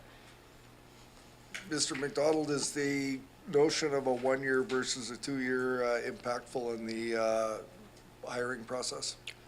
I would be okay with either way, to get the project started, and then it could show value with it with, say, an option for second year, and I could come forward again next year at this time and look if it's being successful, then the directors could look at that and decide if they wanted to continue the program. Director Wilson, you haven't spoken yet. Go ahead. Yeah, thank you, Mr. Chair. Question for Mr. McDonald: how much of this is actually being really pushed by the province here? Are we doing this because they have said it? That's my understanding, that they have said we have to do something about it, or is this something, as you said, proactive that we're doing on our own? Mr. McDonald. Through the chair, this is a combination of things. It's also, with what's been politically and in the news a lot is Bill 35 and these short-term rentals, as well as there's also been, it appears to be an appetite around the table of some directors that we take a more proactive approach, and we're hearing complaints in various areas. So we think now is the time to, with the housing crisis that we're currently experiencing, that this would be the appropriate time to take forward a proactive approach on this. Right, and follow up, please, Mr. Chair. Go ahead. Yeah, and would the 1 year period be sufficient for you to get a good idea of what's actually going on here? I know you do a lot of research on your own on the websites, but would a 1 year period be enough for you for the time being? Preferable would be 2 years, but we could work it with 1. Okay, thank you. Director, I've got myself on the list, but go ahead, Director Acton. Well, so this sounds like a whole new project, and personally, I would feel more comfortable if we were like looking at it as something new and what the implications are. Being a recreational area, short-term rentals, and having three boarding schools, we rely, our community's economy relies on short-term rentals. We also have tons of properties that aren't even winterized, so they can't be long-term rentals in that case. And so understanding like what are we really creating here, and is there really an issue? We talk about affordable housing, and we saw the bus yesterday. The bus doesn't even come to most areas of Shawnigan Lake. So what are we stepping into? And then we say the zoning's not even permitted. Yeah, because we didn't even know it was a thing 20 years ago. Our zoning's so out of date. So have we asked the community, do we want this zoning? Or is this really, like, are we getting confused with issues here, and how big is it? I haven't seen on the bylaw reports any disputes as a item. So maybe there's been a few, because I mostly just look at my area. But like, I know that the community doesn't feel like there's sufficient funding for bylaw in certain things, but is it this? Like, if we were gonna spend some money, do we wanna spend it on this? We haven't had these proper conversations, in my opinion. And when you do pull up the Airbnb, it's including Duncan and everywhere. I do it for Shawnigan Lake. There isn't actually very many. So, right now, like, so we're reacting, and we already asked staff about the opt-in and opt-out. There's confusion on what that means. I have the guidebook for local governments. I even discussed it with a friend who's a contract lawyer, and it doesn't even apply to us by his understanding, because we don't have the zoning. So, like, we're operating with a whole bunch of variables here that I think is gonna actually hurt at least my community, local economy. Our village has seen some ups and downs, and when I first got elected, it was half empty. So I'd hate for that to happen again, because we've made some decision here. And based on, we talk about maybes, the federal thing is, I think it's been in the news that is coming, so like, but it hasn't been put in the federal budget, so we're not sure. So there's all kinds of variables that I think is premature at this time. And if we want to just target these party houses, we can. We can use the face that it's not permitted and we are complaint driven. So we're already can do that right now. Director Nicholson? I am just wondering, what kind of information, this is probably a question for Mr. Tippett, what kind of information would we need to figure out where short-term rentals we would want to have short-term rentals in our zoning, allow them? What kind of information would we need? And then, is there an opportunity this year to, as part of this, to figure that out, to do that kind of work? Mr. Chair, to Director Nicholson, it's a good question. I mean, obviously with two major planning projects underway, the first being the MOCP and the second being the new zoning, we're going to be putting our minds to that, particularly in the zoning, because that's sort of something that naturally resides in zoning. As Director Acton says, there may be community sentiment that differs from different parts of the region. As I mentioned, that one exception we have in electoral area I was in relation to a rezoning where we already knew there were short-term and long-term residents there, and so the zoning, on a site-specific basis was put in place for that exact reason. So I don't, we probably want to engage very carefully with the public, and the challenge is, depending on, if you're talking about a whole zone, for example, it might be challenging to get anything approaching consensus. You might get 50-50, in which case, what do you do? If it's a more isolated little subdivision, maybe a bit like the cottages at Marble Bay, to use an example, it might be easier to achieve, clarity. But anyway, those processes are underway now, and we are aware of the issue. We will, from staff's perspective, there's obviously a demand for this. That's clear, right? And the question is, in which areas could it be permitted? Right now, it's generally not permitted anywhere. That's probably not the right solution. There's probably a middle ground somewhere. We'll do our best to try and address that in the upcoming projects, but on specifics, I can't really say exactly how we would do that at this time. Director Deck?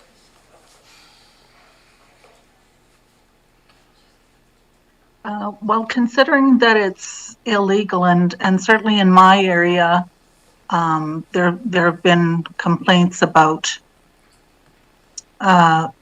two houses, like being in the middle between two Airbnb houses.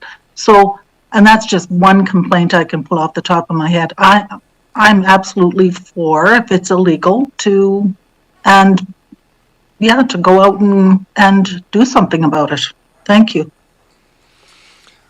Thank you. I'm really, really wanting to wade into this, but I'm just going to say that it's in our corporate strategic plan. It's literally tearing parts of my community apart, and I'd encourage everyone to support this, and even if I don't think we even need to change the resolution for Mr. McDonald to come back in a year and look for a re-up of the funding for this. So I'm going to call the question.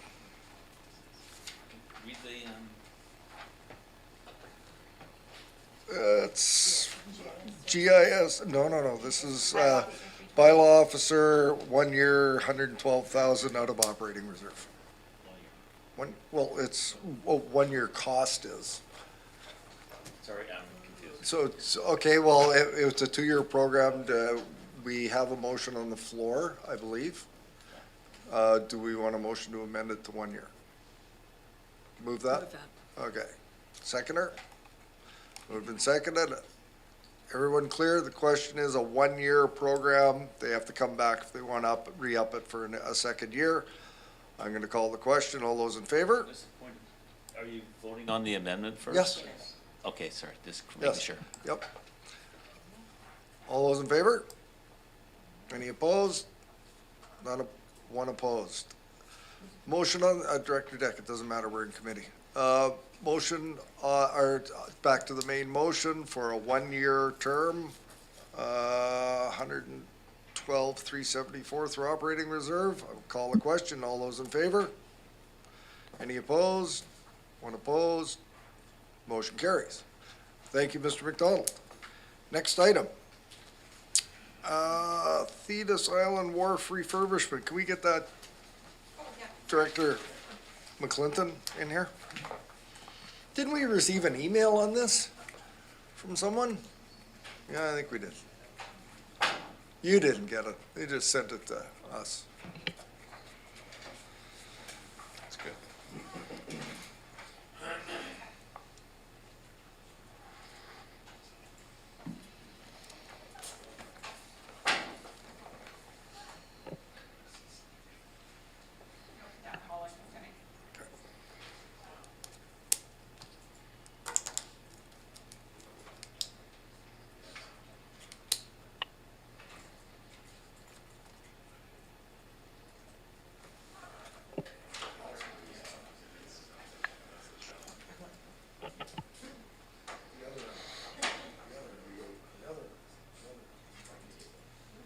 Well, we got one and then another one. Should you crack on? Okay, 490. Thetis Island. Mr. Mr. Chair, thank you. This is a amendment to a previously approved supplemental in 2022 for Thetis Island Wharf, Phase 1 construction of upgrades to the wharf itself. The proposed amendment would see an additional $93,379 in gas tax funding being assigned to the existing pre-approved project. Turn to the director for the area. I'll move the recommendation. Do we have a seconder? It's seconded. Any discussion on the item? Seeing none, all those in favor? Any opposed? None opposed, the motion carries. Next item is our favorite topic, vehicle replacement 576. Mrs. Canodal Joy, is that you or Todd? Together, both joint. Oh, okay. So the vehicle replacement for 576, it will be a utility vehicle for our operators.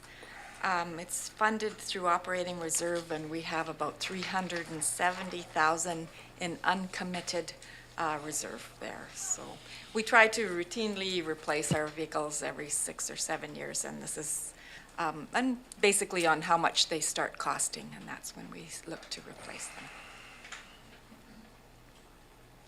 Any questions for staff? What kind of vehicle are you getting? It'll be a four-wheel drive, 1-ton van, because we need it for watersheds and such, and it seems to be the go-to and workability, and like Ryan said, the portable office for the operators. All right, somebody want to move it? Moved, seconded. Any further discussion, questions? Seeing none, all those in favor? Any opposed? Motion carries. Okay, 23 and 24, 22 and 23, motion to move those to the next meeting. Moved, seconded, all in favor? Any opposed? None opposed, motion carries. That takes us to 24, distribution main replacement function 640. Wow. Draft budget, hang on, let me pull it up. Salt air. Wow. Okay, what do we got? This is a requisition for some distribution main replacement funded out of gas tax. There was earlier this year, the finance department went through all the bits and pieces of gas tax remaining. So this was some remaining money that had not been funded previously. We could not replace distribution mains for a couple of years while we were working out our water treatment issues. So there was some gas tax money that was awarded, and we're just bringing it into the budget now. All righty. You said salt air, right? Salt air budget, correct, yes. Director McClinton, what do you want to do with this one? So am I.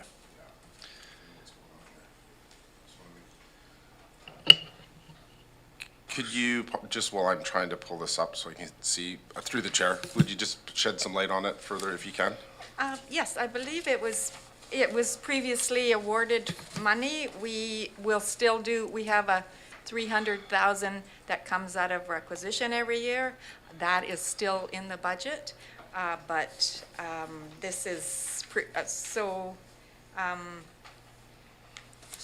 this was previously awarded gas tax money.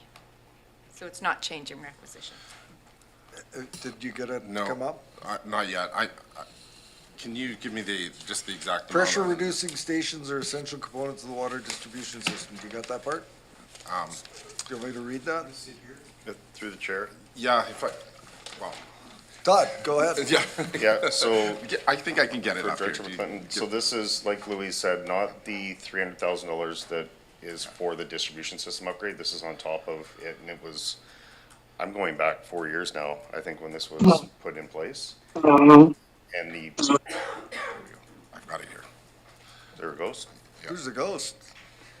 So this was a part of the Corwood-Lydell feasibility study for all the upgrades we had to do.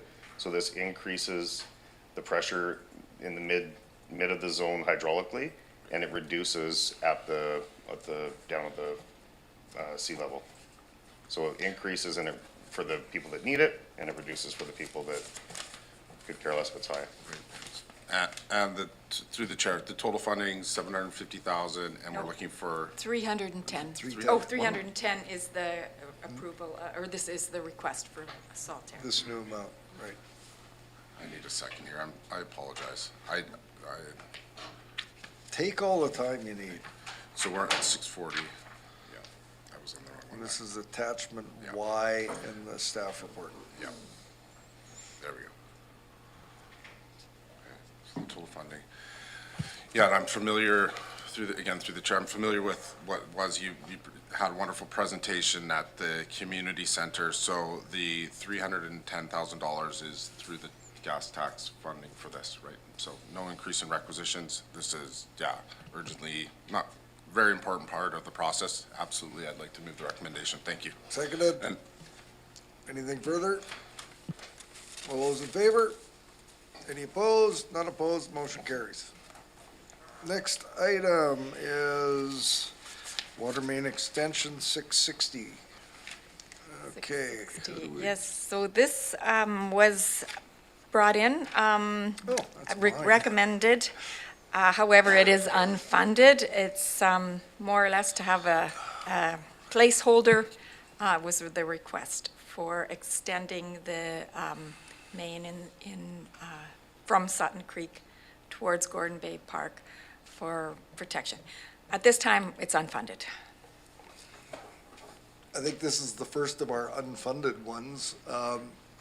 So if we don't have a clear picture as to how we're going to fund that, and it's a placeholder, I think it's an important placeholder. What action's required with this? Do we actually pass the resolution so it's in the work plan? That's a good question. I'm looking to Mrs. Bowen for that Yeah, answer. looking, she was hiding behind Ben there. She was looking at me, I was looking at her, and neither of us wanted to say anything, so. Yeah, through the chair, this one was just brought forward to be known that it's there, but it's unfunded, so there's no way to, like, unless you want to fund it some way and put it in the budget, or we have it as a placeholder, figure out for next year, because we still have time to put it into the Can budget. we find $5,000 in gas tax somewhere and can that go towards community consultation? Is that an eligible expense under gas tax? Sorry, folks. I have to have a look to make sure it is. Any other brilliant minds in the room want to comment on that? Everybody's looking away. Just so my colleagues understand, this is, the water system ends at Walton Road in Honeymoon Bay, and there's a whole community that doesn't have hydrants, and a number of wells ran dry this past summer, so I'm exploring with the community and the new GM's help to engage as to whether or not running running a line down to Gordon Bay Park would be what the uptake would be amongst the community.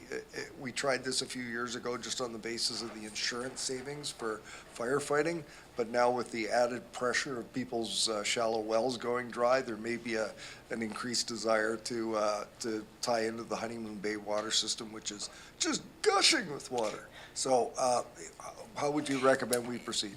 So just discussing with engineering here, we could take money from your Missachi Lake sewer project, your gas tax, take 25 from there to put into this one to do a study and have a project that could be shovel ready once we figure out where we can get funding from. Ooh, I like that. For design of the system. So what would the resolution be right now so we can get it on the books?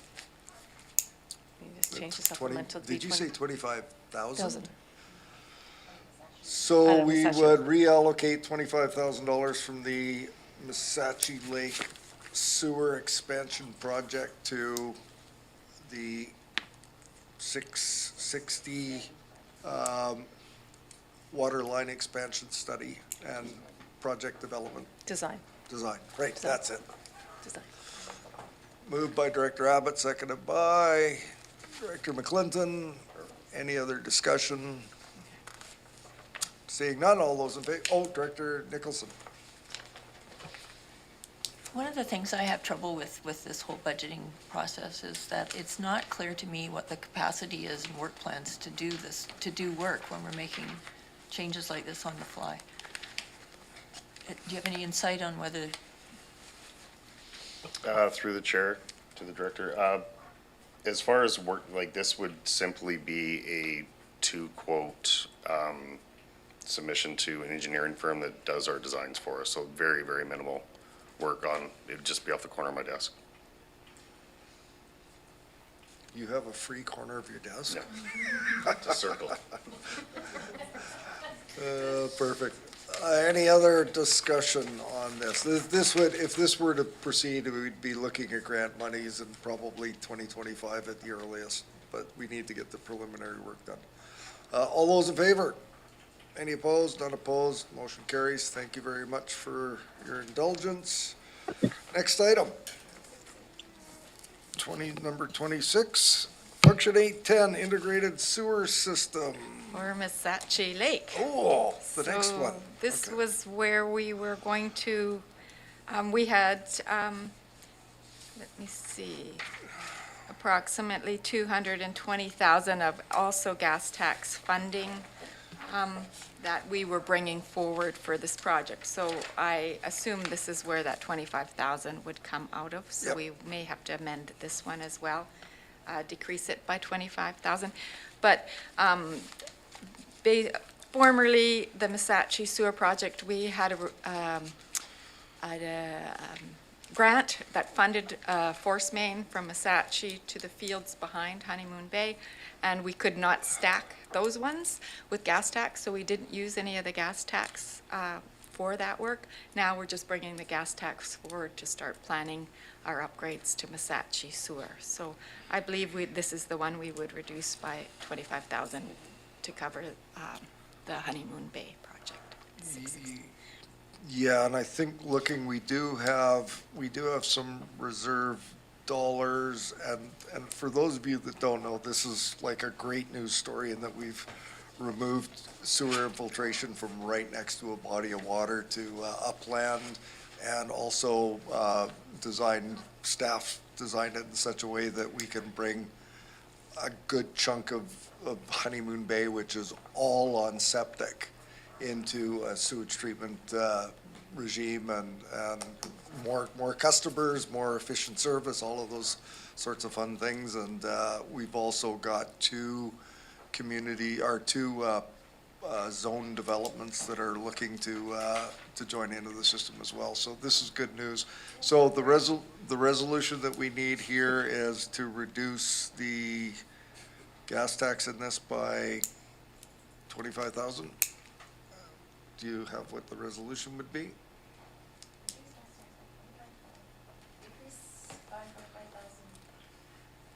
I don't have the supplemental in front of me.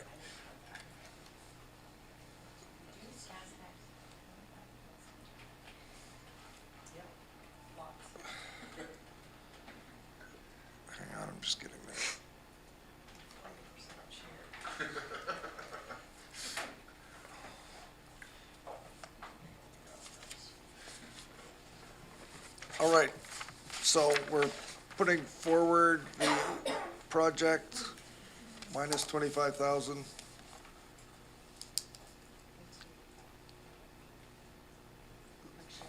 The previous function, 640. Or no, 660. So this one, we are going to reduce the gas tax by 25,000 as noted previously, and that will be going back into 660. Is that clear as mud? Thank you. Moved and seconded. Any discussion? Seeing none, all in favor? Any opposed? Motion carries. So we are at function 811, number 27. Do we want to crack on through, or do we want to do lunch? You have a call at 12? Well, I got crack on and I got stop for lunch, so. Okay, we're going to stop for lunch. How long's your call? Okay, let's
welcome back, everybody, from the brief break we had there. Ms. Boyd, what number are we on now? We are number 27, function 811, sewer lift station. Good afternoon. This one is Bald Mountain Sewer System. It's a lift station, sewage lift station that we did not take over initially, and we didn't see any of the design. And there were some shortcomings with that sewage lift station. So we're just bringing it up to standards. The Strata came to us later and asked us to operate because it was too much for them to operate. So this kind of comes with it. And this is funded by gas tax money from Area I. Director Deck. Happy to move this. Seconded. Any further discussion? Seeing none, all those in favor? Any opposed? Motion carries. Number 28. This one is Cobble Hill, and again, it's some additional gas tax funding that the area director has given us, and it's to extend the collection mains in Cobble Hill. Director Wilson. Yeah, thank you very much. First of all, my thanks to the engineering department. I'm going to sing their praises a bit here because Cobble Hill has one of the state-of-the-art and expandable sewer systems, and this is all part of stuff which is being connected back in again. I do believe, Todd, that you also have a whole bunch of community works funds for the extension up Fisher Road. That's not coming forward this year as well. I know slightly off topic, but all good stuff, if you wouldn't mind. Through the chair to the director, yes, we do, and the main that is out for tender, once our procurement team can get to it, takes us right to the corner of Fisher and Watson, so it'll be an extension from there. But yeah, this money could go towards that, but this money could also go towards some upgrades that we can do at the treatment facility as well. Brilliant. And one other thing before I go, Mr. Chair, just bear with me for a minute. When that sewer system was first put in, it was the subject of many, many complaints for noise and for odour. Since all the improvements have been done there, as a young couple that lives next door moved in a couple of years ago, I spoke with them a few days ago. There has been no complaints whatsoever, and they are within 10 metres of that place. No smell, no noise, no nothing. So thank you very much, engineering. Brilliant work. Would you move that item? Seconder? Any discussion? Seeing none, all those in favor? Any opposed? None opposed, the motion carries. Thank you. Number 29, function 813, collection main upgrade. Yes, this is the Mill Springs Sewer, and this is previously funded gas tax money, CWF 2, I believe, and we had it in the function 576 for a few years, but when we were building the plant. But we thought it's probably more appropriate to be in the Mill Springs budget. So it's previously awarded CWF money, from another function. We're moving it over. Moved. Seconded. Any further discussion? Seeing none, all in favor? Any opposed? None opposed, the motion carries. Number 30, connection upgrade 850. Yes, that would be Cary Village Sewer, and again, this is our area director has provided some funds to help with the eventual deconstruction of the treatment plant at Cary Village and the connection to the Mill Spring Sewer and expansion. So this was funding to help with that transition. Moved. Seconded. Any discussion? Seeing none, all those in favor? Any opposed? None opposed, motion carries. Function, or number 31, 279 and 280, which portion are we responsible for? The 279 or the 280? We're just talking about 279 today, Okay. Mr. Chair. So 279, go ahead, Mr. Dias. Thank you, Mr. Chair. This supplemental is for a replacement of an existing dump trailer that is used for delivery of service in the Parks and Trails Division. We are proposing 50% funding from operating reserves from function 279. All righty, I think I had a question about that, maybe not. Any questions of staff? Did I see we get a rebate for the metal in the old one or something? Possibly. Okay, I thought I saw $3,000 in there. Yeah, back, yeah, well, so. it'll get that Okay. scrap value. Director Abbott, move. Seconder, we have it moved and seconded. Any questions, discussion? Seeing none, all those in favor? Any opposed? None opposed, the motion carries. Function 32, Portable Park Operations Building. Thank you, Mr. Chair. Again, we'll be just addressing the 50% contribution from 279.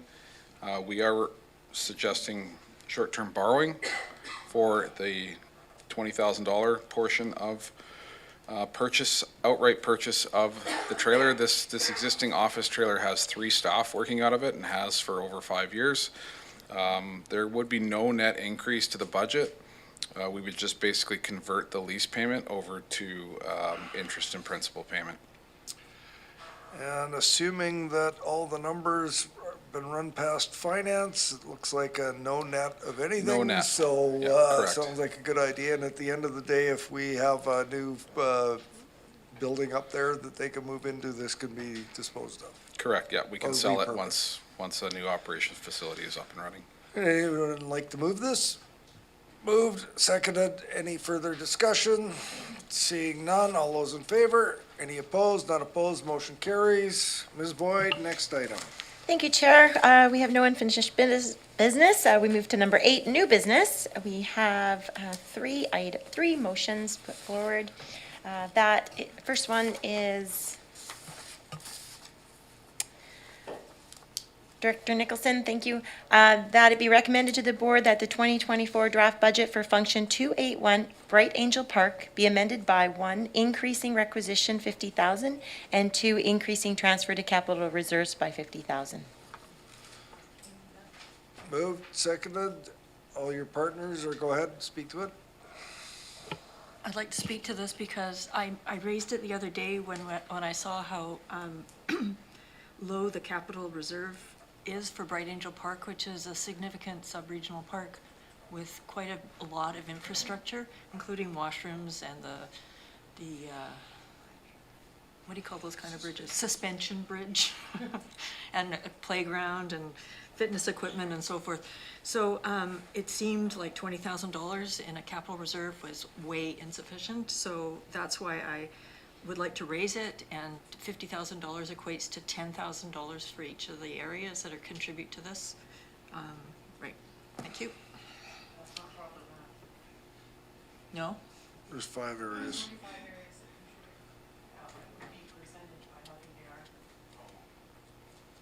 That's true. By assessment. Where's Mr. Ryan? Sorry, I thought it made sense. Yeah, that actually, yeah, so, yes. All right, well, it's in the budget, 281 I've got in front of me. So currently, of the 98,000, Area A pays 18, Area B pays 34, Area C pays 18, Area D pays 12, and Area E pays 14 and a half.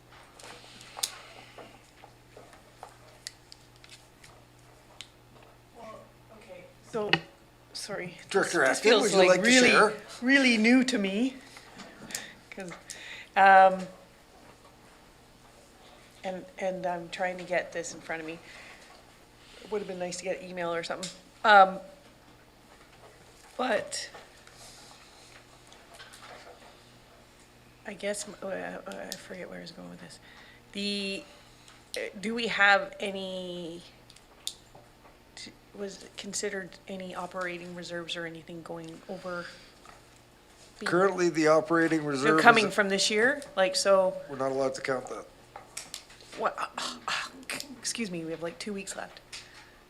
There's no They're- policy on how I count, how I can look at things. Well, yeah, but they just explained to us this morning that they won't have a number until probably after the budget has been approved. So that's why the advice has been to not Well, consider any. okay. So go ahead. But this is requisition for reserve, and even like, have we ever, like, what's the history of using reserve in the last minute? Or, like, once our season is set, I think, we've talked about every little piece matters. And so, is this, I don't see any evidence that it's completely necessary. Staff are not saying, yeah, we're really concerned, we're worried. So, I'm not 100% on this one. So was the resolution to go to capital reserve? Or, okay, Director Nicholson. So I would note that the operating reserve for 2020, as of 2022 is only $38,000. And we had a report yesterday about the extensive damage as a result of the storm in October, which will probably eat into that. So I just feel that this is very high risk, this park, and I think we really need to get serious about doing our reserves for our asset management stuff. Director Acton. So this is for clarity, because I always thought that once money was put into capital reserve, you couldn't move it to operating reserve. So then, if that's the case, we would be wiser to put it in the operating reserve, and then if we need it for capital, we can move it. We can't move either one? Clarification, you can go one way, you can't go the other. Yeah, we can go one way but not the other, so I just want to make sure we're filling the one that gives us the flexibility. So through the chair to Director Acton, you can't tax for an operating reserve. You can tax to put money into a capital reserve because it's a statutory reserve. Operating reserves are non-statutory. So, okay, but that's a good thing to consider. But also, can we not move, you can use operating reserves for capital. Correct. Through the chair to Director Acton, yes, you're correct. You can use it for capital, for one-time capital items, yes. Yeah, so then we could use operating reserve for anything that would happen that we're trying to fund. But Director Nicholson's also, okay, let's hear from her. You gonna take it away? Thank you, Mr. Chair, through to Director Acton. Yeah, I mean, it's a really good point on operating reserves. The latest windstorm we had through there was almost $10,000 in Bright Angel Park alone. So in our budget practice, that's what operating reserves is for. Capital reserves is for funding large projects, whether new or capital replacement. Bright Angel Park has a program currently whereby we've been putting through requisition 20 grand into the budget, putting it into capital reserves, and then 2 years later pulling it out. So we have a 40 grand to work with. And so 40 grand, we just replaced the picnic shelter roof. We've got a lower shelter roof to replace. We've got a caretaker, these are all in the near future, caretaker house to replace and upgrade. We've got the large carport there. Then we'll have a playground becoming mature. And we have more and more users. The bridge is in pretty good shape for the next 10 years. But again, if something changes there, we need money in reserves to fund those things. So $50,000, it's one of those in our mind, kind of a drop in the bucket as to what is coming down the pipe for this park. So we've definitely had lean budgets in Bright Angel, lean operating budgets, and we have to start building reserves, and this is one way to do it. Director Acton. Okay, thank you for all of that. I'm not in love with this, but I will support it. And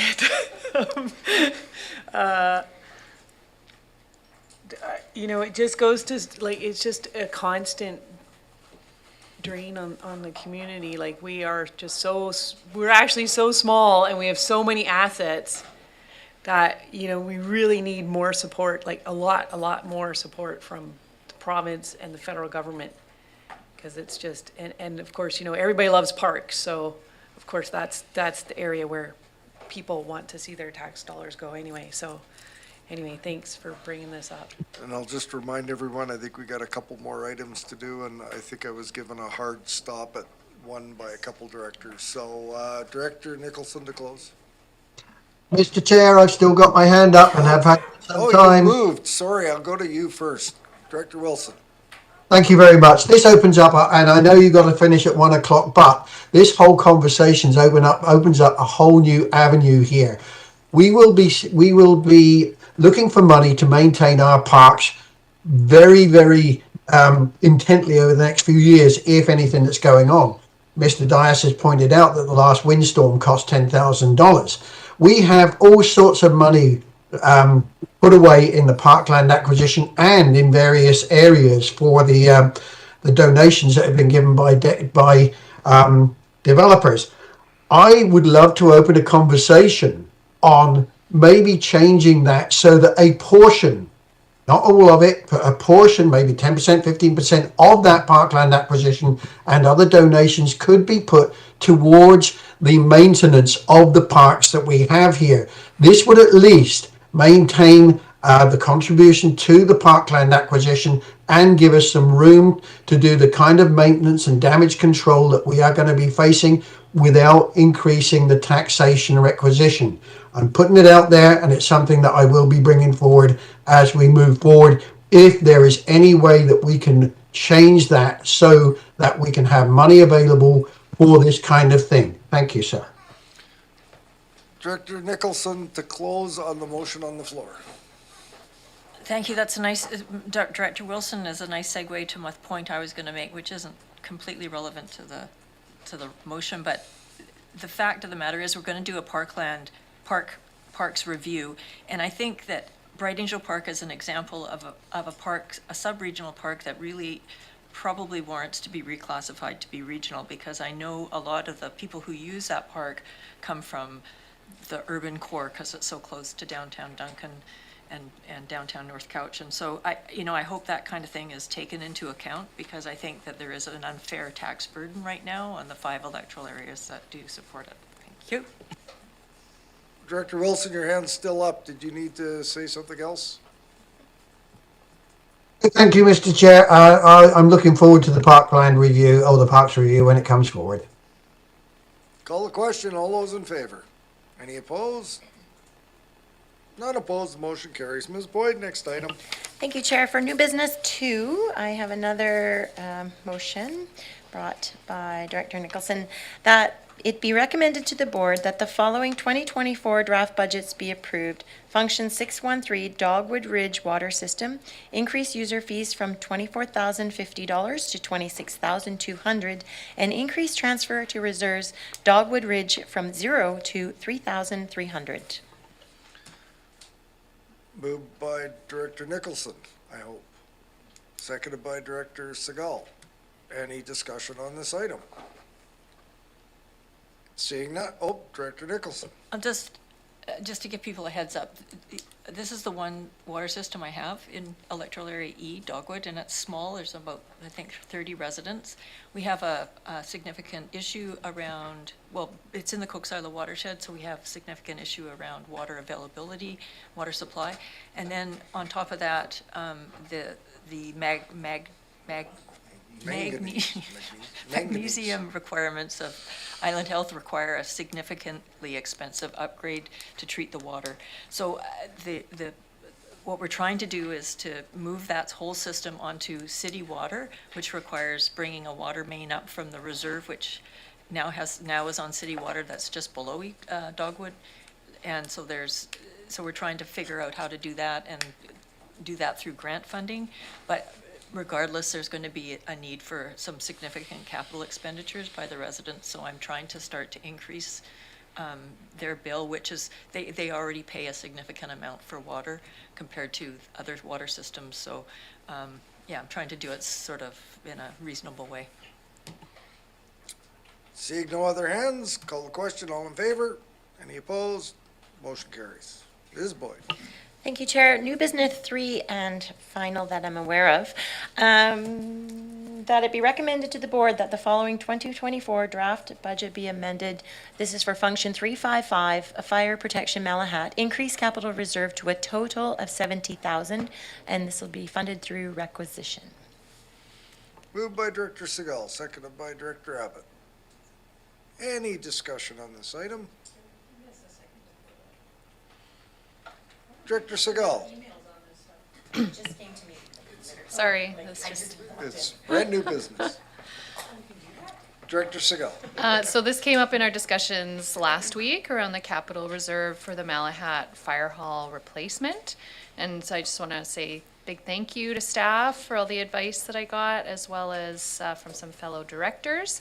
I think that increasing this capital reserve is just preparing for the future. We know we've got a new fire hall coming our way, and so it'll help to offset requisition in the long term. Thanks.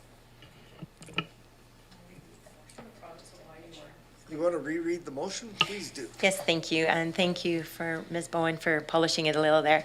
That it be recommended to the board that the 2024 draft budget for Function 355 Malahat Fire Protection be amended by increasing requisition by 27,220 and increasing transfer to capital reserves by 27,220. Thank you. To achieve the net effect of what you read out earlier. Any further discussion? Seeing none, all those in favor? Are there any opposed? None opposed, the motion carries. That brings us to the conclusion of our consideration of budgets. Next item. Seeing no one in the gallery, question period is, there's nobody there. We'll move to adjourn, please. We don't need a additional resolution for the block or anything like that, okay? Move to adjourn. All in favor? Any opposed? Thank you, everyone. We got through that with relatively little pain there, so good.